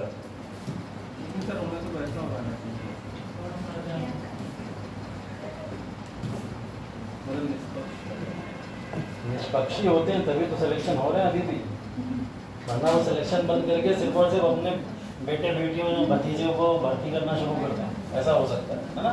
अभी निष्पक्षी तो हो रहा है तभी तो ऐसा हो रहा है, तभी तो आप सबसे ज़्यादा निष्पक्ष अगर अभी भी कोई आयोग देखोगे तो यूपीएससी सबसे ज़्यादा, ठीक है। लेकिन उस पर भी अब लगातार पिछले 2 सालों से क्वेश्चन होते हैं बहुत सारे। हाँ हाँ, पूजा केटकर वाली बात कर रहे हो, पता है, बहुत ज़्यादा पॉपुलर हैं वो इसी वजह से। हाँ, लेकिन उसमें आयोग की गलती नहीं है। आयोग की गलती यहाँ इसलिए नहीं है कि जब कोई डॉक्यूमेंट्स ही अपने ऐसे प्रोवाइड कर रहा है तो फिर वो जांच करेगा, उसकी जांच करने के बाद में भी उसने कई बार उसको बुलाया, लेकिन वो अपने रीजंस दे देती थी बार बार कि मैं इस वजह से नहीं आ सकती, इस वजह से नहीं आ सकती। जब उसको जबरन बुलाया गया उन्होंने कोर्ट में जाके केस कर दिया, ठीक है, कि मैं एक तो पीडब्ल्यू, मेरे को अपाहिज की स्थिति में हूँ मैं, ऊपर से मेरे को आयोग बार बार परेशान कर रहा बुला के। आयोग चुप बैठ गया, बोले कोर्ट से कौन उलझे, इसलिए उन्होंने क्या करा था, वहीं बैठ गया। तो ये तब से विवादों में है, अभी से नहीं, ऐसा नहीं नया विवादों नहीं है ऐसा। और 3-4 ऐसे हमेशा कहीं ना कहीं थोड़े बहुत केस 2-3 सालों से आ रहे हैं। इसका मतलब ये नहीं कि आयोग के ऊपर क्वेश्चन उठाया जा सकता, आयोग का इसके अंदर कोई ऐसा हो। हाँ, जैसे नीट का भी स्कैम, हाँ, जितने भी नीट के अच्छे टीचर्स हैं पूरे भारत में, हाँ, सबने इसके खिलाफ आवाज उठाई। हाँ सर, यूपीएससी का भी जो भी 2-4 मामले आए हैं, सर किसी भारत में किसी टीचर ने इस बारे में एक स्टेटमेंट नहीं आया किसी। मैं खुद नहीं बोल रहा यूपीएससी के ऊपर क्यों, ऐसा क्यों? मैं तो खुद कह रहा हूँ यूपीएससी आयोग के ऊपर आप क्वेश्चन मार्क उठाओ मत, यहाँ पे उठा भी नहीं सकते, क्योंकि यूपीएससी आयोग की यहाँ पे गलती नहीं है।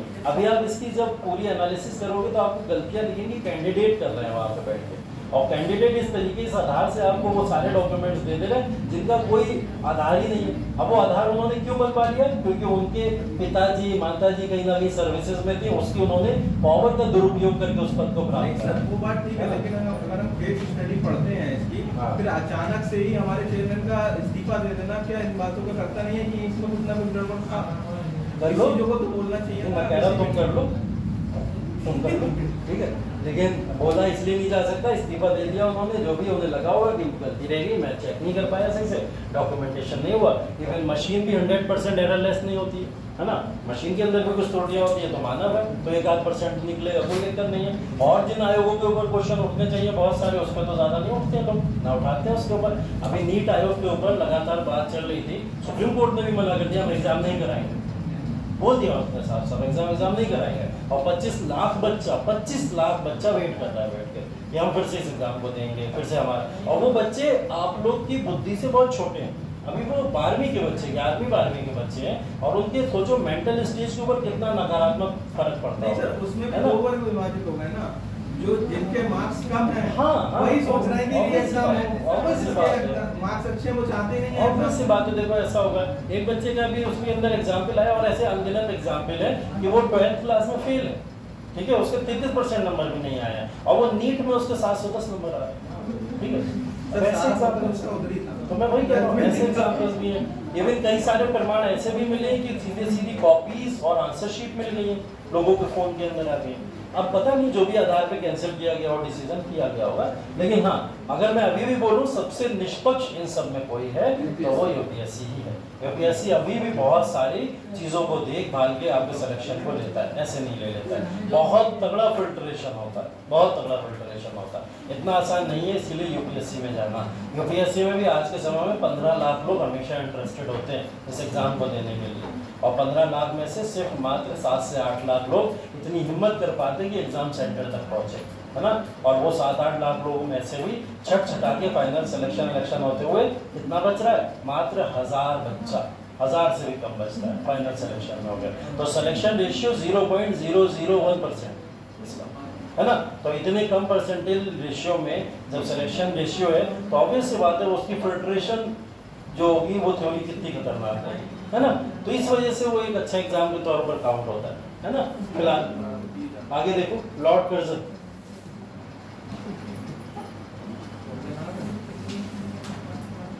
लॉर्ड कर्जन का समय काल याद रहना चाहिए आपको, 99 से लेकर 1905 तक है। अभी कर्जन के द्वारा की गई बहुत सारी नीतियां ऐसी आपके आगे काम आने वाली हैं जिससे आप ब्रिटिशर्स को खुल के गिरा सकते हैं, ठीक है, सिर्फ और सिर्फ कर्जन के कार्यों के बेसिस पे, ठीक है। तो कर्जन, लॉर्ड कर्जन वो व्यक्ति है जिसने, अभी हमने इससे पहले एक वायसराय पढ़ा जिसने भारत के अंदर सुधार आंदोलन किए, अभी एक जस्ट तुरंत वायसराय पढ़ रहे हैं जो क्या कर रहा है भारत के अंदर, जिसने सारा का सारा चीजों को जो भी उन्होंने अच्छा किया था वो सब इन्होंने खराब कर दिया, ठीक है। तो अब मैं समझा कि मेरे शब्दों को तुम लोग बोला करते हो, अभी बंटाधार बोल देता मैं, तभी तुम लोग ऐसे उल्टे सीधे वर्ड बोलते हैं। ये सब लिखना नहीं एग्जाम में है, बस पढ़ाते पढ़ाते बोल जाता हूँ मैं, वो अलग बात। लॉर्ड कर्जन के समय में, इस समय में सबसे बड़ा जो इसकी एक देश था वो देश था बंगाल का विभाजन, ठीक है। ठीक, बंगाल का विभाजन जब 1905 के अंदर हुआ तो बंगाल के विभाजन ने लगभग पूरे देश को एकत्रित भी कर दिया, एक पॉजिटिव फैक्टर है, लेकिन बंगाल के विभाजन ने कहीं ना कहीं एक बहुत बड़ी फूट डाल दी थी भारतीयों के बीच में, जो हिंदू मुस्लिम की फूट के तौर पर जानी जाती है, ठीक है। अंग्रेज यही करना चाहते थे शुरू से, बांटो और राज करो, और 1905 में उन्होंने अपना इस मकसद को अचीव कर लिया, बंगाल का विभाजन करके। फिलहाल बंगाल का विभाजन क्या है, किस तरीके का है, इसको तो हम बाद में चर्चा करेंगे, लेकिन उससे पहले इसने और भी कुछ ऐसे कार्य किए थे जिन कार्यों में इसने शिक्षा की वैल्यूज को क्या करा था, वो रिड्यूस करना शुरू कर दिया, उनके महत्व को कम करना शुरू कर दिया। वो ऐसे कम करना शुरू कर दिया कि देखो अभी हमने जो पीछे पढ़ा कि जितने भी आयोग कमीशन आ रहे हैं वो सारे कमीशन यूनिवर्सिटीज कॉलेजेस इन सबको प्रमोट करने की बातें कर रहा है कि ज्यादा से ज्यादा शिक्षा का स्तर बढ़ाओ, शिक्षा में ज्यादा से ज्यादा व्याख्यान होना चाहिए, लोगों को ज्यादा से ज्यादा क्वेश्चन पूछने की आजादी होना चाहिए। अब आपको विवियन डिरीजियो याद होंगे, है ना, उन्होंने भी इस बात को बोला था और यही सिखा के गए थे। इसने क्या करा, इसने 1902 में एक कमीशन बनवाया जिस कमीशन का नाम था रेले कमीशन या रेले आयोग के नाम से जाना जाता है, ठीक है। उसको यहाँ मेंशन नहीं किया गया तो मैं बता दें, 1902 में एक कमीशन बना था रेले आयोग या रेले कमीशन। इस रेले आयोग या रेले कमीशन में एक बात ये बोली गई थी कि जितनी भी यूनिवर्सिटीज पूरे भारत में हैं उन सारी यूनिवर्सिटीज का निरीक्षण करा जाए, क्या करा जाए, निरीक्षण करा जाए और जाके देखा जाए कि यूनिवर्सिटीज में पढ़ाई का स्तर क्या चल रहा है। ये तो लोगों को पता था कि ये लोग यूनिवर्सिटीज में पढ़ाई का स्तर या क्या उस समय एजुकेशन की क्वालिटी है उसको देखने के लिए रेले कमीशन बनाए। लेकिन रेले कमीशन का हिडन ऑब्जेक्टिव पता क्या था, वो ये था रेले आयोग यूनिवर्सिटीज में जाके ये चेक करे कि वहां पे कहीं कोई आंदोलन के लिए किसी भी तरीके के संगठन तो नहीं बन रहे, कहीं कोई आंदोलनकारी वहां से उत्पन्न तो नहीं हो रहा है, कोई ऐसा तो नहीं है कि यूनिवर्सिटीज में बच्चों को ये ना सिखाया जा रहा हो कि तुम आंदोलन या फिर ऐसी चीजों में ज्यादा से ज्यादा भागीदारी लो।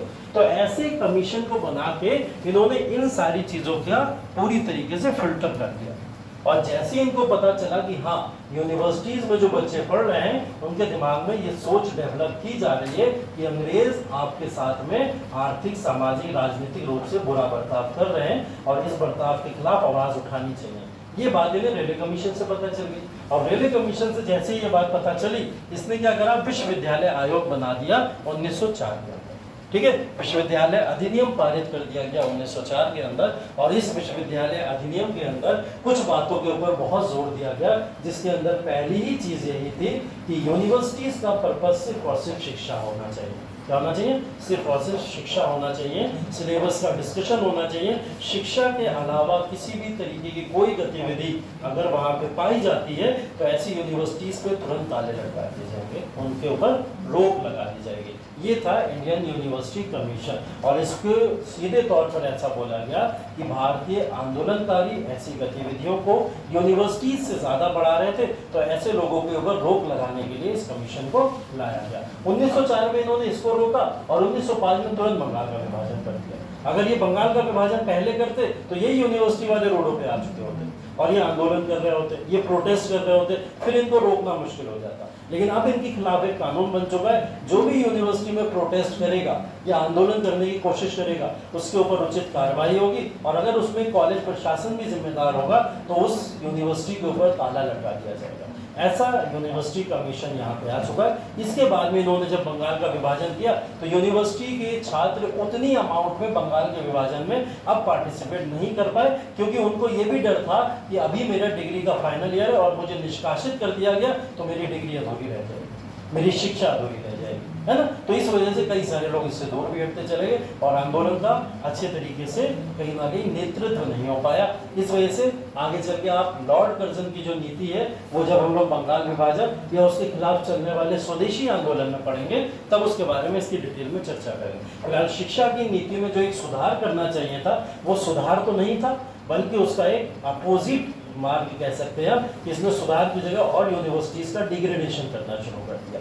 अब लोग यूनिवर्सिटीज में सोच समझ के जाने लगे कि ऐसा करना चाहिए या नहीं करना चाहिए। ठीक है, अब देखो अगर कुछ बुरे पॉइंट्स हैं तो अच्छे पॉइंट्स के साथ में उसे संभाला भी जाएगा, संतुलित भी किया जाएगा। ऐसा ही नहीं है सिर्फ आंदोलनकारियों पर रोक लगा दी जाए, ऐसा तो नहीं। 1885 के अंदर कांग्रेस की स्थापना हुई और कांग्रेस अपनी स्थापना से लगातार एक डिमांड करती थी कि छात्रों को ज्यादा से ज्यादा प्रशासनिक सेवाओं में मौके देने चाहिए और इस मौके को उन्होंने यहाँ पे बोला कि यूनिवर्सिटीज के जो स्टूडेंट्स हैं, जो भी यूनिवर्सिटीज में पढ़ने वाले स्टूडेंट हैं, भारतीय यूनिवर्सिटी में ऐसे स्टूडेंट भी थे जो विदेश की यूनिवर्सिटी में भी पढ़ने जाते थे, बोले भारतीय यूनिवर्सिटी में पढ़ने वाले जो स्टूडेंट्स हैं उनको भी अब रोजगार में और प्रशासन में मौके दिए जाएंगे।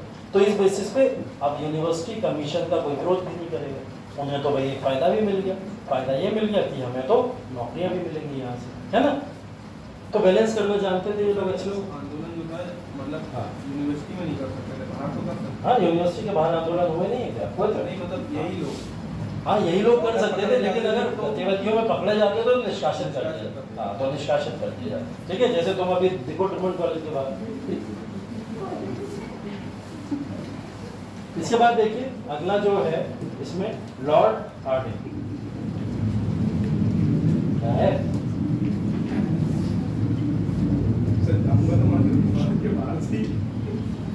हाँ मतलब जाना, मैं जाने को रोक पड़े, बता रहा हूँ किसी आंदोलन में पार्टिसिपेट करते हुए अगर तुम यहाँ दिख गए तो पुरानी बात है, पुरानी ही रहनी चाहिए। लॉर्ड हार्डिंग क्या हो रहा है?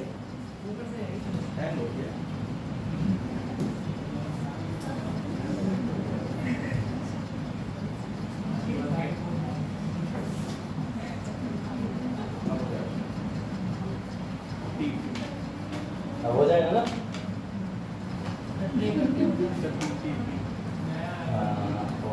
चलो लॉर्ड हार्डिंग 10 से लेके 16 तक, ठीक है, 10 से लेके 16 तक लॉर्ड हार्डिंग का समय था। इसके बाद में लॉर्ड हार्डिंग है, उनको लिख लेना पीछे, ठीक है। तुम लोग ने लिखा है, देखते रहे मैं जो चमत्कार कर रहा था यहाँ पे, है लिख लिया ना पीछे लॉर्ड कर्जन, ठीक है। चलो कर्जन में दो चीज लिखी, हाँ रेलवे कमीशन लिख लो 1902 वाला और 1904 का इंडियन यूनिवर्सिटी है या भारतीय विश्वविद्यालय अधिनियम, ठीक। इसके बाद में लॉर्ड हार्डिंग 10 से 16 तक, इनके समय का एक इंपॉर्टेंट शिक्षा का संकल्प आया था जिसको शिक्षा नीति पर सरकारी संकल्प के नाम से जाना जाता है, ठीक है। शिक्षा नीति पर सरकारी संकल्प 1913 के अंदर आया था लॉर्ड हार्डिंग के द्वारा, जो 10 से लेकर 16 तक भारत के वायसराय थे। लॉर्ड हार्डिंग के बारे में और कुछ महत्वपूर्ण बात बताना चाहेगा कोई? हाँ बताओ। हाँ, दिल्ली दरबार, वेरी गुड। दिल्ली दरबार हुआ के समय में। और कुछ?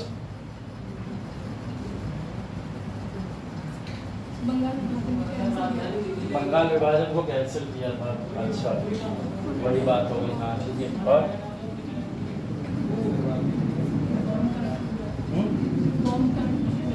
बॉम्ब कांड हुआ था। अच्छा ठीक है। और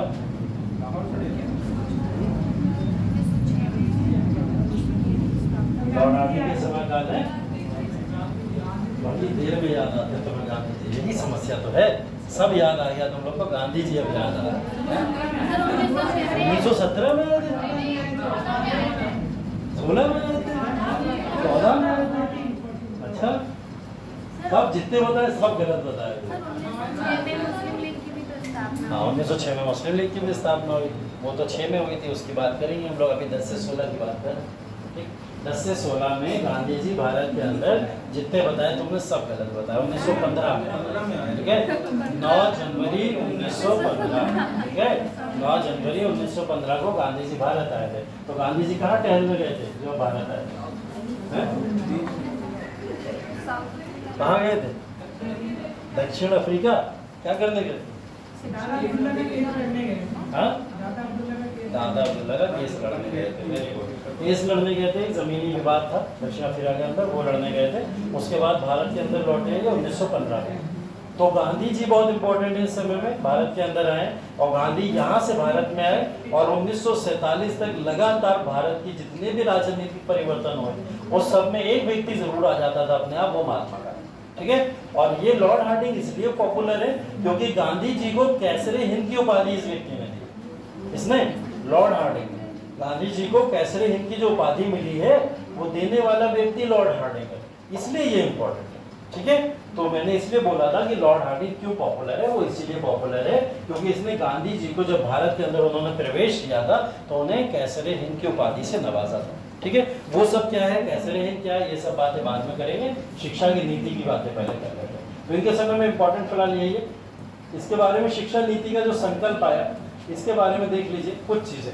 देखिए, मैं बार बार जो आपको बता रहा था कि भारतीयों को शिक्षा की तरफ कैसे आकर्षित किया जाए, उसके आकर्षण का एक तरीका था लोगों को फ्री एजुकेशन। ठीक है, और इस नीति में, इस संकल्प में एक बात यही हुई कि लोगों को इस समय फ्री एजुकेशन की तरफ प्रमोट किया जाए। फ्री एजुकेशन 6 से 10 वर्ष के बच्चों को प्रारंभ में अगर शिक्षा आपको मिल जाएगी तो फिर आप शिक्षा के स्तर को आगे भी कंटिन्यू करना चाहोगे, फिर उसमें चाहे पैसा लगे चाहे ना लगे। इसमें ये डिमांड की गई कि 6 से 10 वर्ष के बच्चों को प्राथमिक शिक्षा जो होती है वो निःशुल्क कर दिया जाए, और जब निःशुल्क कर दिया जाएगा तो साथ साथ में उसको अनिवार्य करने के लिए भी एक लॉ पास किया जाए। ये सब कर कौन रहा भारत के अंदर? गोपाल कृष्ण गोखले। उन्होंने ही इस संकल्प पत्र के लिए अंग्रेजों को तैयार किया था। एक ऐसा संकल्प पत्र लाया जाए जिसमें भारतीयों की शिक्षा के लिए उसके ऊपर ज्यादा प्रयत्न किया जाए, जोर दिया जाए।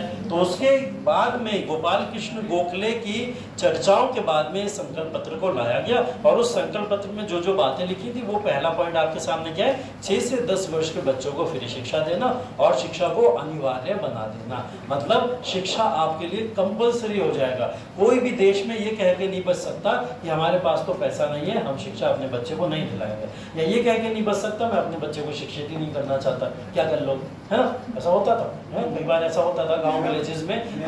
अगर आपने कैंपेनिंग की होगी ना कभी, अगर आप किसी भी तरीके के कोई प्रोग्राम में अगर पार्टिसिपेट करोगे, गाँवों के अंदर जो माँ बाप होते हैं वो एकदम मुंह के ऊपर आपको जवाब दे देते हैं, नहीं पढ़ाएंगे बच्चों, क्या कर लो, है ऐसे करके बोल के भगा देते।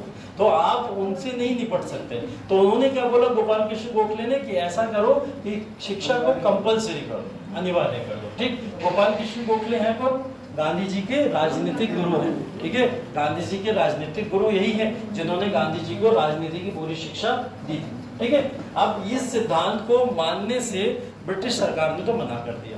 ब्रिटिश सरकार बोली कि कंपलसरी एजुकेशन तो बहुत मुश्किल चीज है, हम ऐसा तो कर ही नहीं सकते कि भारत के हर एक इंसान के ऊपर शिक्षा को कंपलसरी कर दे। बहुत सारे लोग शिक्षित नहीं होना चाहते, उनके ऊपर ज़बरदस्ती नहीं कर सकते। एक तरफ आप बात करते हो फंडामेंटल राइट दे दो, और एक तरफ कहते हो कंपलसरी कर दो शिक्षित करना सबको।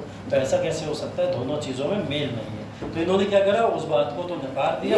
और नकारने का मतलब ये नहीं था ये भारतीयों के लिए कुछ अच्छा सोच रहे थे, ये भारतीयों के लिए कुछ गलत ही सोच रहे हो, तभी शिक्षा को रोकना इनके लिए जरूरी हो गया था। बोले शिक्षा अगर कंपलसरी कर दी गई और भारत में अगर हर क्लास को शिक्षित कर दिया गया, सभी शिक्षित अगर भारत में हो गए, तो बहुत जल्दी समझ जाएंगे कि भारत में यहाँ पर जो अंग्रेज कर रहे हैं वो गलत हो रहा है ना। तो ऐसे लोगों को रोकना जरूरी है, इसलिए शिक्षा के स्तर को कंपलसरी ना करा जाए। तो ये जो संकल्प पत्र आया था, इसके अंदर शिक्षा को कंपलसरी करना और 6 से 10 वर्ष के बच्चों को फ्री शिक्षा प्रदान करना, ये इसका ऑब्जेक्टिव है। ठीक है,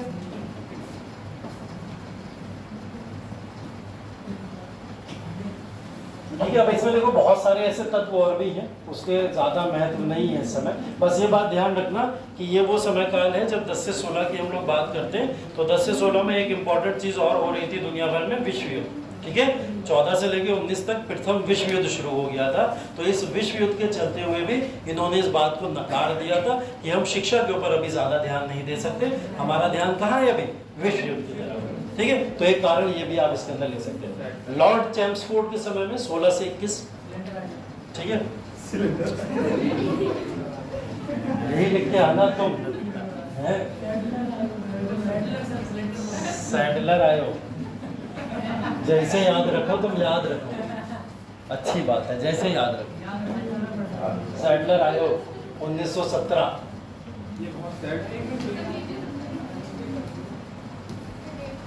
क्या देखना है? देखो 16 से 21 है, लॉर्ड चैम्सफोर्ड 16 से 21। ठीक है, सैडलर आयोग या सैडलर कमीशन के बारे में चर्चा करें तो इसके अंदर कई सारी चीजें ये हैं कि भारत के अंदर कलकत्ता विश्वविद्यालय है, कलकत्ता यूनिवर्सिटी, और कलकत्ता यूनिवर्सिटी का निरीक्षण करने के लिए आयोग आया था। निरीक्षण करने का मतलब कलकत्ता यूनिवर्सिटी में और सुधार किया जाए, कलकत्ता यूनिवर्सिटी के एजुकेशन में और प्रमोशन किया जाए, उन सब नीतियों को लेके इस आयोग का गठन किया गया था। ठीक है, तो इस आयोग के अंदर बेसिकली जो बात की गई है वो कलकत्ता यूनिवर्सिटी की बात की गई है, और इसके पैनल के रूप में 2 भारतीयों को भी रखा गया था। बहुत इंपॉर्टेंट नाम है, दोनों भारतीयों के बारे में पूछा जा सकता है, तो ये नाम तो जरूर लिख लेना।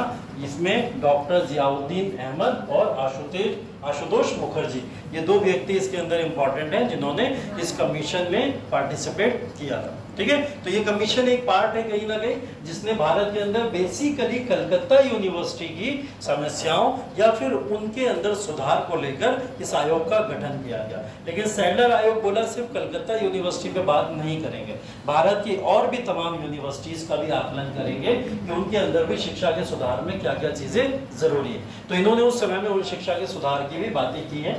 जैसे भारत के अंदर कई सारे कॉलेजेस खुल गए, बहुत सारे। मैंने अभी पहले बताया था आपको कि अभी इसके ऊपर भी चर्चा होगी कि शिक्षा को लेकर लगातार डिमांड हो रही है, स्कूल खोलो, कॉलेज खोलो, यूनिवर्सिटी खोलो। अब इतने कॉलेज, स्कूल, यूनिवर्सिटी खुल गए कि उसमें बच्चे ही नहीं।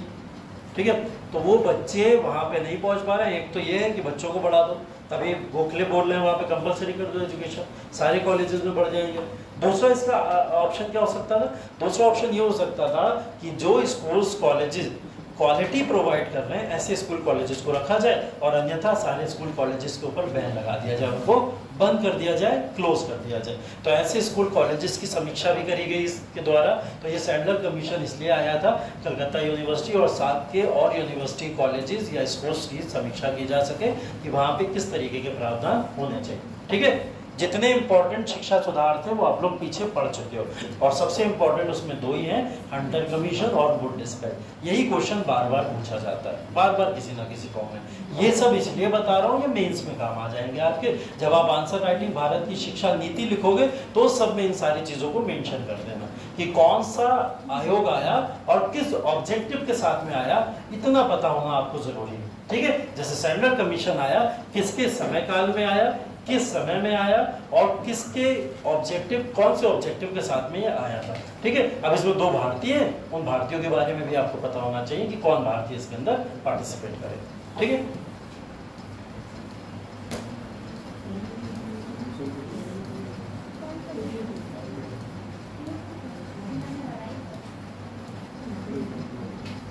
इसके बाद में देखिए 1929 है, 1929 के अंदर हार्टोग कमेटी आई इसके अंदर, ठीक है। और इस समिति की जब भी हम लोग चर्चा करेंगे, इस चर्चा में विलियम बेंटिक का नाम आ जाता है, ठीक है। विलियम बेंटिक का नाम आता है, समय में वाइसराय है, ठीक है। लॉर्ड विलियम बेंटिक इस समय में वाइसराय है, 28 से लेकर कब तक थे, 35 तक, ठीक है। 1928 से लेकर 1935 तक वो इस समय वाइसराय थे। तो उनके समय में हार्टोग कमेटी या इस समिति की रिपोर्ट को लाया गया था और इसका मेन उद्देश्य इसकी पहली लाइन में लिखा हुआ है, भारतीय शिक्षा को पुनर्जीवित करना, ठीक है। तो भारतीय शिक्षा को पुनर्जीवित कैसे किया जाए, अभी जस्ट पहले मैंने इसके बारे में बताया और अगला आयोग पूर्ण रूप से उसी पे डिपेंड होके आ गया, ठीक है। अभी पहले पिछले आयोग में हमने बात करी थी कलकत्ता यूनिवर्सिटी या आसपास के कॉलेजेस यूनिवर्सिटी जो भी हैं उनकी क्वालिटी के ऊपर देखना, चेक करना कि क्या हो रहा है क्या नहीं हो रहा है। अब जो आयोग आया वो पर्टिकुलर इसीलिए आ गया कि ये चेक करो कौन से कॉलेजेस क्वालिटेटिव कॉलेजेस हैं और इतनी संख्या में कॉलेजेस स्कूल को बनाया ही क्यों जा रहा है। क्या करा जाए, ऐसे स्कूल कॉलेजेस को जो ज्यादा संख्या के अंदर हैं उसकी वजह से क्या हुआ, शिक्षा की गुणवत्ता में कमी आ रही है। तो ज्यादा स्कूल्स जो कॉलेजेस खुल रहे हैं उन सबको बंद कर दिया जाए, क्योंकि गवर्नमेंट का खर्चा तो सारे स्कूल कॉलेजेस पे हो रहा है ना। इतने स्कूल कॉलेजेस को चलाने का क्या मतलब है, जबरदस्ती का बजट क्यों एलोकेट करें। हाँ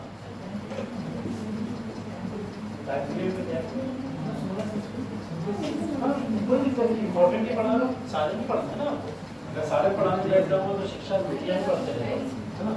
तो हार्टोग समिति का भी जो ऑब्जेक्टिव है वो ऑब्जेक्टिव यही है कि यहाँ पे भी जिस शिक्षा की बात हो रही है वो क्वालिटेटिव शिक्षा की बात हो रही है, क्योंकि स्कूल कॉलेजेस में जो वृद्धि हुई थी उसकी वजह से शिक्षा के स्तर में गिरावट लगातार आती जा रही थी। अब क्या करा जाए, इसका आंसर का सॉल्यूशन क्या है कि स्कूल कॉलेजेस ऐसे उनको रिड्यूस कर दिया जाए, उनको खत्म कर दिया जाए, जो बिना काम के स्कूल कॉलेजेस चल रहे हैं जबरदस्ती का, जिनको एड या फंड या ग्रांट दिया जा रहा है, ऐसे कॉलेजेस को बंद कर दिया जाए और नए कॉलेजेस को अगर खोला जाए तो ये देखते हुए खोला जाए कि वहाँ पे शिक्षा के स्तर को देने के लिए स्टूडेंट्स हैं भी या ऐसे ही कॉलेज को खोला जाए, है ना। तो इस वजह से इन कॉलेजेस की डिमांड जो है वो यहाँ से रिड्यूस होना शुरू हो गई। हार्टोग समिति इसीलिए यहाँ पर आई, ठीक है। इसके बाद में देखिए आखिरी जो है आपका वो भारतीय शिक्षा में परिवर्तन के तौर पर है सार्जेंट प्लान, ठीक है। सार्जेंट प्लान 1944, ठीक है। सार्जेंट प्लान 1944 में इसने भारतीय शिक्षा में बदलाव पूर्ण रूप से करने के लिए ये आयोग आया, ठीक है। भारतीय शिक्षा में जिस तरीके के बदलाव की जरूरत है उसको लेकर सार्जेंट आयोग आया था। अभी तक सार्जेंट आयोग से एक क्वेश्चन आया है और वो क्वेश्चन भी ये आया था कि सार्जेंट आयोग क्यों बना, ठीक है। और उसका आंसर क्या हो जाएगा, शिक्षा नीति में बदलाव के लिए सार्जेंट आयोग को बनाया गया था। अभी तक के प्रीवियस ईयर के क्वेश्चंस में सिर्फ एक क्वेश्चन यही पूछा गया, ठीक है। तो इसलिए सार्जेंट आयोग इस, क्योंकि ये 1944 का समय, आप लोग खुद इस बात को महसूस कर सकते हो कि ये तो वो समय है जब भारत अपनी आज़ादी के पास में, और आज़ादी की जब बात हो रही है तो इस समय तो मेन रूप से हमें आंदोलन पढ़ने जरूरी है ना। तो शिक्षा नीति पर ज्यादा फोकस करने से अच्छा आंदोलनों को देखा जाए, उनके ऊपर चर्चा की जाए, वो ज्यादा इंपॉर्टेंट है आपके लिए। तो सार्जेंट आयोग आया इस समय और शिक्षा नीति में बदलाव को लेकर आया था, ठीक है। इस समय इससे पहले जितने भी जो भी आयोग आए थे वो सारे आयोग में ये सबसे प्रभावी आयोग था। अगर हम लोग हंटर कमीशन के बाद में कोई आयोग देखें तो सबसे प्रभावी आयोग इसी को बोला जाता है, ठीक है। इसका ऑब्जेक्टिव ये था कि भारतीय शिक्षा नीति में जो सुधार किया जाए, भारतीय शिक्षा नीति को ऐसा बनाया जाए, उसका स्तर ऐसा कर दिया जाए जैसी शिक्षा इंग्लैंड में मिलती है, ठीक है, या फिर यूरोप में जिस तरीके की शिक्षा का स्तर है, इंग्लैंड में जैसे शिक्षा का स्तर है, सेम शिक्षा के स्तर को बढ़ा के भारत में भी कर देना चाहिए। तो ये शिक्षा के स्तर या शैक्षिक उपलब्धि को इंग्लैंड की तरह करना चाहते थे, एकमात्र ऑब्जेक्टिव इसका ये था, ठीक है। अब उसके लिए उन्होंने कई सारे सुधार या अधिनियम पारित किए, उन अधिनियम को बाद में पढ़ लेना, ठीक है। फिलहाल मैंने बताया इससे रिलेटेड एक ही क्वेश्चन अभी तक आया है और क्वेश्चन इससे रिलेटेड नहीं आया है।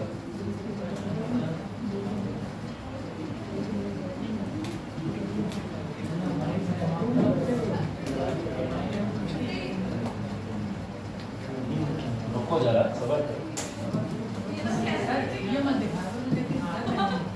हार्ट अटैक आ जाता है? अरे आरंभ प्रचंड से हार्ट अटैक आ जाता है, चलो कोई बात नहीं, आना चाहिए, या तो मर जाओ या तो कुछ बन जाओ, है ना, करो या मरो, अब जाएगा वो। चलो अब ये है जो टॉपिक आपका, वो है यहाँ पे प्रेस का विकास भारत के अंदर, ठीक है। इसी की शुरुआत हमें करनी थी, भारत के अंदर प्रेस का विकास, ठीक। इसकी नीतियाँ, भारतीय राष्ट्रीय आंदोलन में इसका महत्व, और ऐसी बहुत सारी चीज़ें हमें इसके अंदर देखनी है। तो भारत के अंदर जो शिक्षा का विस्तार हो रहा था एक तरफ, और दूसरी तरफ हम देख रहे हैं भारत में प्रेस का भी विकास होता चला जा रहा है। अब भारत के अंदर प्रेस का विकास अचानक से नहीं हो गया, रैंडम नहीं हो गया। मैंने आपको बताया था भारत के अंदर पहली प्रेस लगाने वाले कौन थे? पुर्तगीज थे ना, पुर्तगाली लोग। तो भारतीय प्रेस को कहीं ना कहीं एस्टेब्लिश करने वाले लोगों में जो सबसे पहले नाम आता है पुर्तगालियों का आता है। लेकिन पुर्तगालियों से पहले क्या भारत के अंदर प्रिंटिंग या फिर ऐसी किताबें या फिर ऐसी पांडुलिपियां के तौर पर कई सारे कलेक्शंस जो होते थे वो सब क्या नहीं होते थे? बिल्कुल होते थे। मुगलों के समय में हम लोग देख लें तो मुगलों के समय में बहुत सारी किताबें देखने को मिलती हैं, बहुत सारी उस समय में हिस्टोरिकल एविडेंसेस देखने को मिलते हैं। मुगलों से पहले चले जाओ तो दिल्ली सल्तनत में भी ऐसा मिलता है, उससे पहले चले जाओ तो गुप्ता एम्पायर में भी बहुत सारा ऐसा संगठन मिलता है देखने को जिन्होंने ऐसे कार्य किए होंगे, ठीक है। या फिर अगर हम लोग अशोका के समय तक चले जाएं तो अशोका के समय तक में भी इन सारी चीज़ों के ऊपर जोर दिया गया, लेकिन सबके स्तर बदले हुए, अलग अलग तरीके से ऐसी चीजों को किया जा रहा है। जैसे अगर हम लोग बात करें सिंधु घाटी सभ्यता या पुरानी सभ्यताओं के बेसिस पे, तो इस समय में अगर हम लोग देखें तो लोग लिखना तो जानते ही थे ना, देखा जाए अगर तो लोग लिखना तो जानते थे, भले से हम उसको पढ़ नहीं पाए, लिखना तो जानते ही थे। वो कुछ भी लिख जाते थे लेकिन लिख तो जाते थे, है ना। तो वो ऐसी कुछ चीजें लिख के गए, भले से हम पढ़ नहीं पाए लेकिन लिखना तो जानते रहे। तो लोग लिखने में और उन सारी चीजों में कहीं ना कहीं कुशल उसी जमाने से, और वो धीरे धीरे उन सब चीजों का डेवलपमेंट होता चला गया। उनके बाद में इंडस वैली सिविलाइजेशन के लोग आए, उसके बाद में से आर्यंस आए, आर्यंस के बाद में महाजनपद के लोग आए, फिर अशोका की सल्तनत आई, पूरा मौर्यन एम्पायर आया। मौर्यन एम्पायर में अशोका ने क्या करा, अपने कई सारे शिलालेख लिखवा दिए जाके जगह जगह पर, है ना, कि विश्व में और फिर भारत के अंदर। वो भी एक लेख का माध्यम था, लोगों तक अपनी न्यूज को पहुंचा देना ही तो है एक तरीके से। और प्रेस का मतलब भी क्या होता है, आप अपने सारे के सारे जो भी आपके मन के अंदर जो भी बातें हैं वो लोगों तक पहुंचा दो किसी तरीके से। तो आप अपने अंदर की आत्मा की जो आवाज है वो लोगों तक पहुंचाने का एक माध्यम ढूंढते हैं। वो माध्यम क्या है, कहीं ना कहीं लिखित माध्यम भी एक होता है। वो लिखित माध्यम के तौर पर ये सब चीजें चली आ रही थी काफी समय से, ठीक है। अब ये चीजों को अशोका के बाद में गुप्ता एम्पायर के अंदर भी देखा गया। गुप्ता एम्पायर के बाद में फिर हम लोग देखें तो भारत के अंदर साउथ की डायनेस्टी के अंदर भी बहुत सारे ऐसे लेख मिले जिनको इस तरीके से लोगों तक पहुंचाया जाता था। तो प्रेस का विकास भारत के अंदर होना कोई ऐसी बड़ी चुनौती नहीं थी। लोगों को ये बात तो पता थी कि किताबों के फॉर्म में, न्यूज़ मीडिया के फॉर्म में, या फिर लेखों के माध्यम से, या फिर न्यूज़पेपर्स के माध्यम से, समाचार पत्र या मैगजीन के माध्यम से लोगों तक अपनी बातें पहुंचाई जा सकती हैं। और वो पहुंचाने का तरीका पुर्तगालियों ने भारत में एक प्रेस डाल के यहाँ से शुरू कर दिया। तो इसका जो विकास बेसिकली शुरू हुआ था भारत के अंदर, तो वो विकास जो है वो यहीं पे हम लोग एक एक करके चीज़ों को देखते चले जाएंगे, और भारत के अंदर किस तरीके से प्रेस के विकास को ज़्यादा से ज़्यादा उसके ऊपर जोर दिया जा रहा है, कब कब कितनी चीज़ें चुनौतीपूर्ण रही है प्रेस के विकास के लिए, उन सब चीज़ों की चर्चा करेंगे। एक फैक्ट है, चाहो तो लिखना चाहो तो लिख लो, 1557 में गोवा में प्रिंटिंग प्रेस की शुरुआत हुई थी। सबसे पहले पुर्तगालियों ने इसकी शुरुआत की थी, ठीक है। और ईस्ट इंडिया कंपनी ने अगर पहली प्रिंटिंग प्रेस की शुरुआत की है तो वो बॉम्बे में की है, ठीक है। बॉम्बे में ईस्ट इंडिया कंपनी ने अपनी प्रेस की शुरुआत की है 1674, और 1557 में पुर्तगालियों ने प्रेस की जो है शुरुआत की।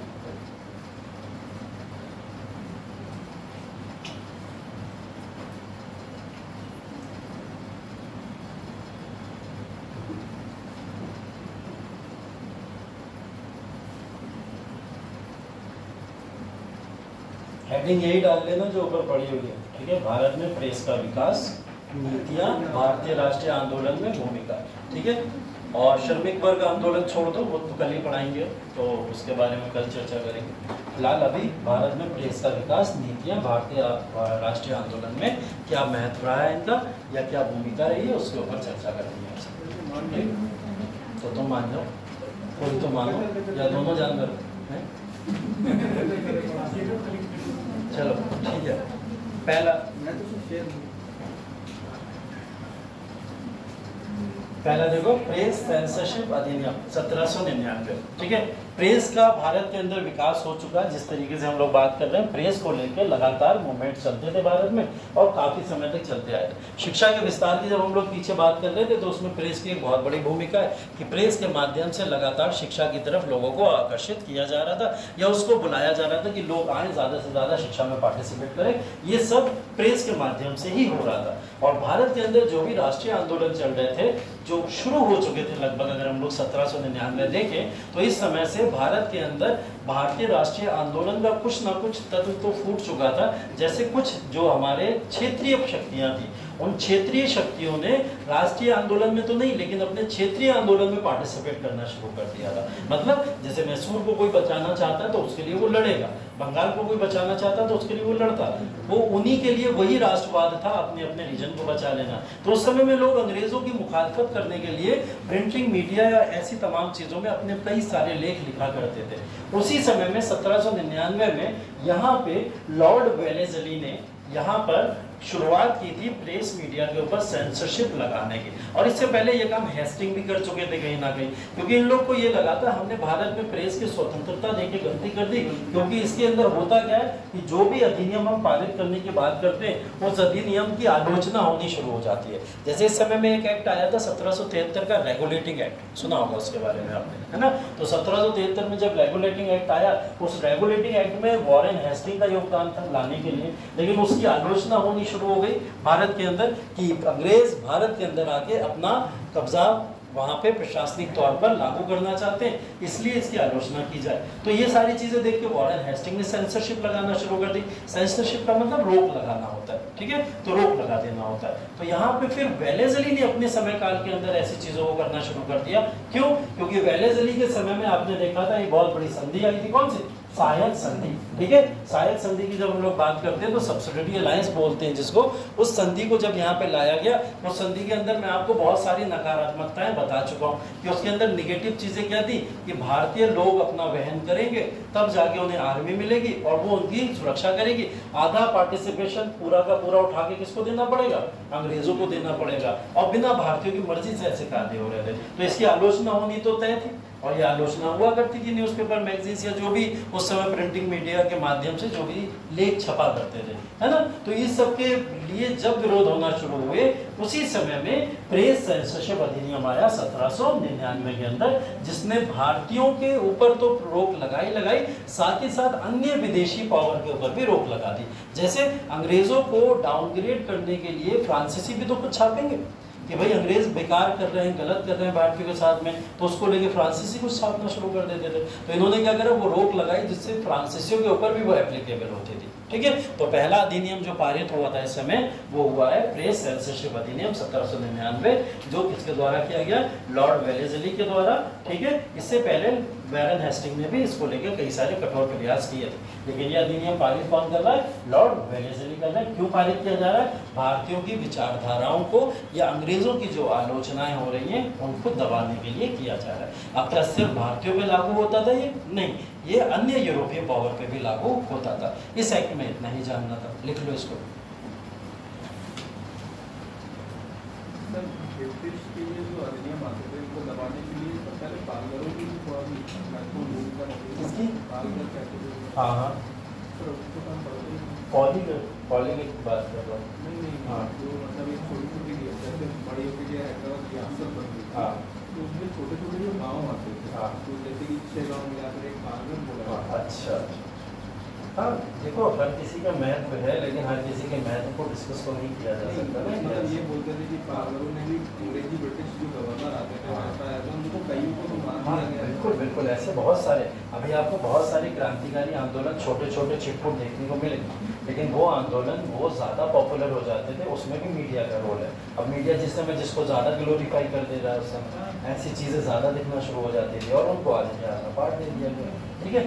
तो वो पार्टिसिपेट करने कहीं ना कहीं किया सभी ने, ऐसा नहीं है, ठीक है। इसके बाद देखिए अगला है लाइसेंसिंग विनियम, जो 1823 में पारित किया गया था, ठीक है। लाइसेंसिंग विनियम, ठीक। इसका बेसिकली जो इसको लाया गया था वो इसलिए लाया गया था, जो भी आपको न्यूज़ छापनी है, किसी भी चीज़ का प्रकाशन करना है तो उसके लिए पहले लाइसेंस लेना पड़ेगा, ठीक है।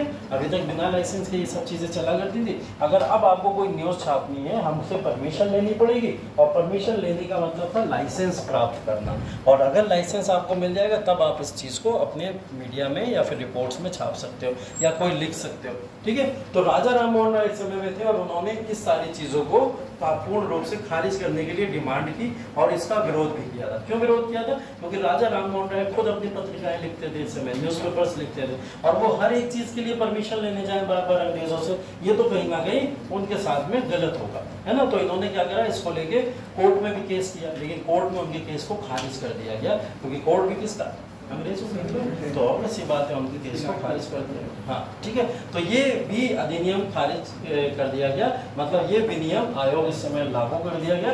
लाइसेंसिंग कंपलसरी कर दी गई, मतलब प्रेस के अंदर जो भी अब अपने यहाँ पे प्रिंट किया करेगा, जो भी लेख लिखा करेगा, वो सारे लेख अब लाइसेंस के थ्रू ही लिखा करेगा, लाइसेंस उसमें कंपलसरी था, ठीक है।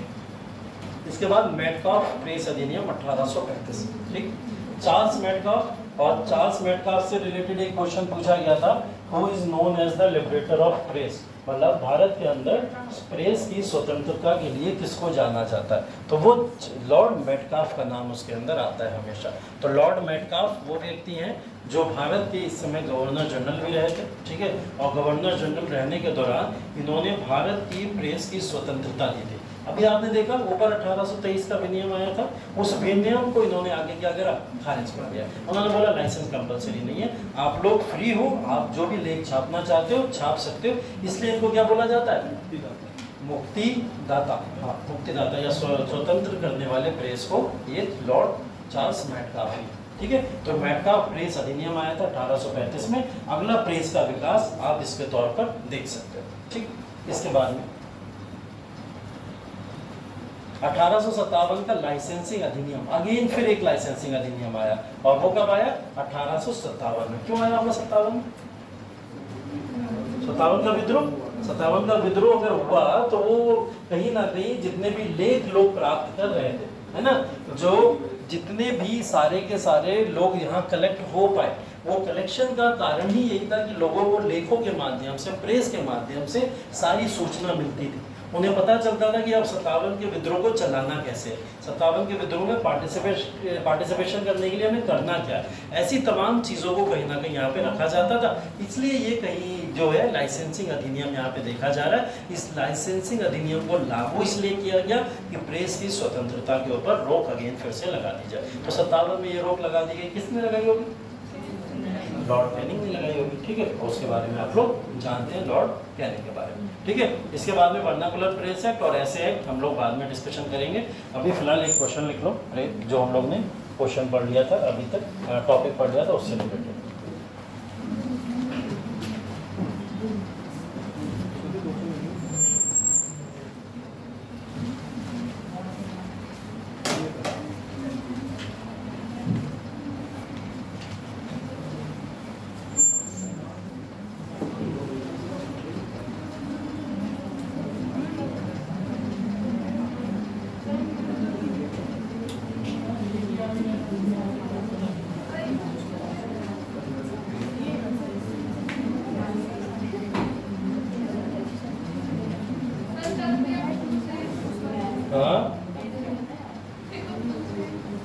पूछो,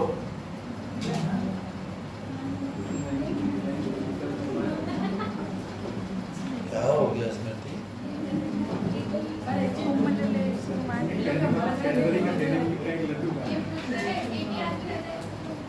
हाँ क्या,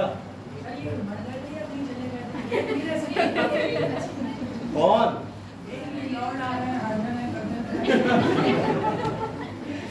लॉर्ड हरिजन है या करजन, ये बोल लो, बहुत मारे जाओगे।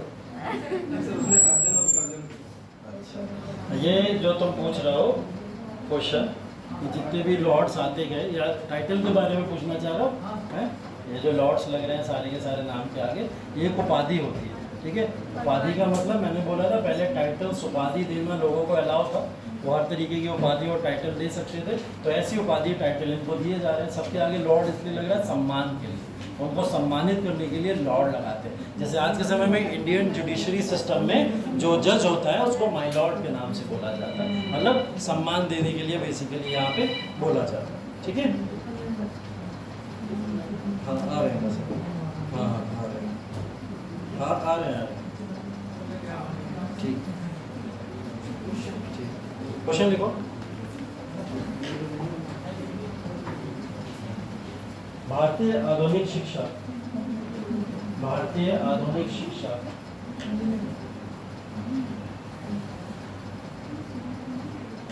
भारतीय आधुनिक शिक्षा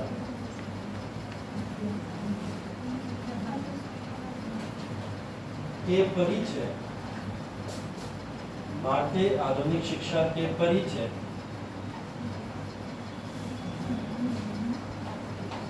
को देखते हुए, भारतीय आधुनिक शिक्षा के परिचय को देखते हुए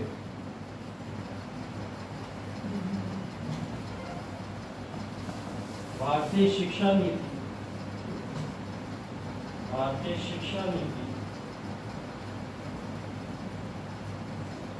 का, भारतीय शिक्षा नीति का समालोचनात्मक, क्या करें, समालोचनात्मक नीति का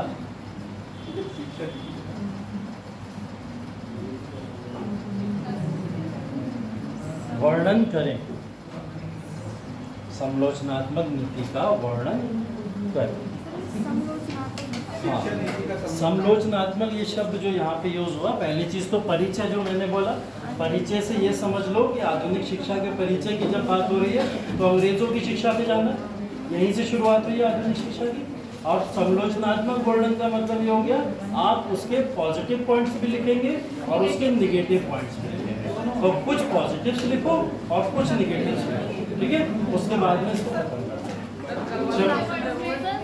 हाँ, आंसर्स, क्वेश्चंस दे दो क्वेश्चन। हाँ, एक चीज़ ये है कि आप लोग के आंसर्स जो हैं वो सारे के सारे संडे को आपको मिलेंगे, ठीक है। संडे को एक्स्ट्रा क्लास है, संडे को एक्स्ट्रा क्लास के बाद में, क्योंकि अगर हुई मैं क्लेम नहीं कर रहा, ठीक है, अगर नहीं होगी तो सैटरडे को मैं दे दूंगा, ठीक है। मैं इसलिए बोल रहा हूँ क्योंकि मुझे सबसे कुछ बात करनी है। अगर डायरेक्ट आंसर ऐसे दे दूंगा तो फिर आप लोग आंसर में इम्प्रूव क्या करो, है ना। कुछ लोग समझ पा रहे हो, कुछ लोग नहीं समझ पा रहे हो, ठीक है। कई सारे लोगों का मैं आंसर में मेंशन जरूर कर दे रहा हूँ कि आप लोग क्या करो, लेकिन कुछ लोग नहीं समझ पा रहे, वो गलतियाँ बार बार कर रहे हैं। और कोई, चलिए, थैंक यू सो मच।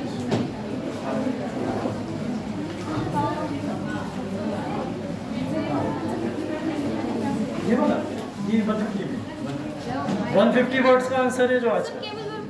हाँ हाँ, केवल नहीं है भाई,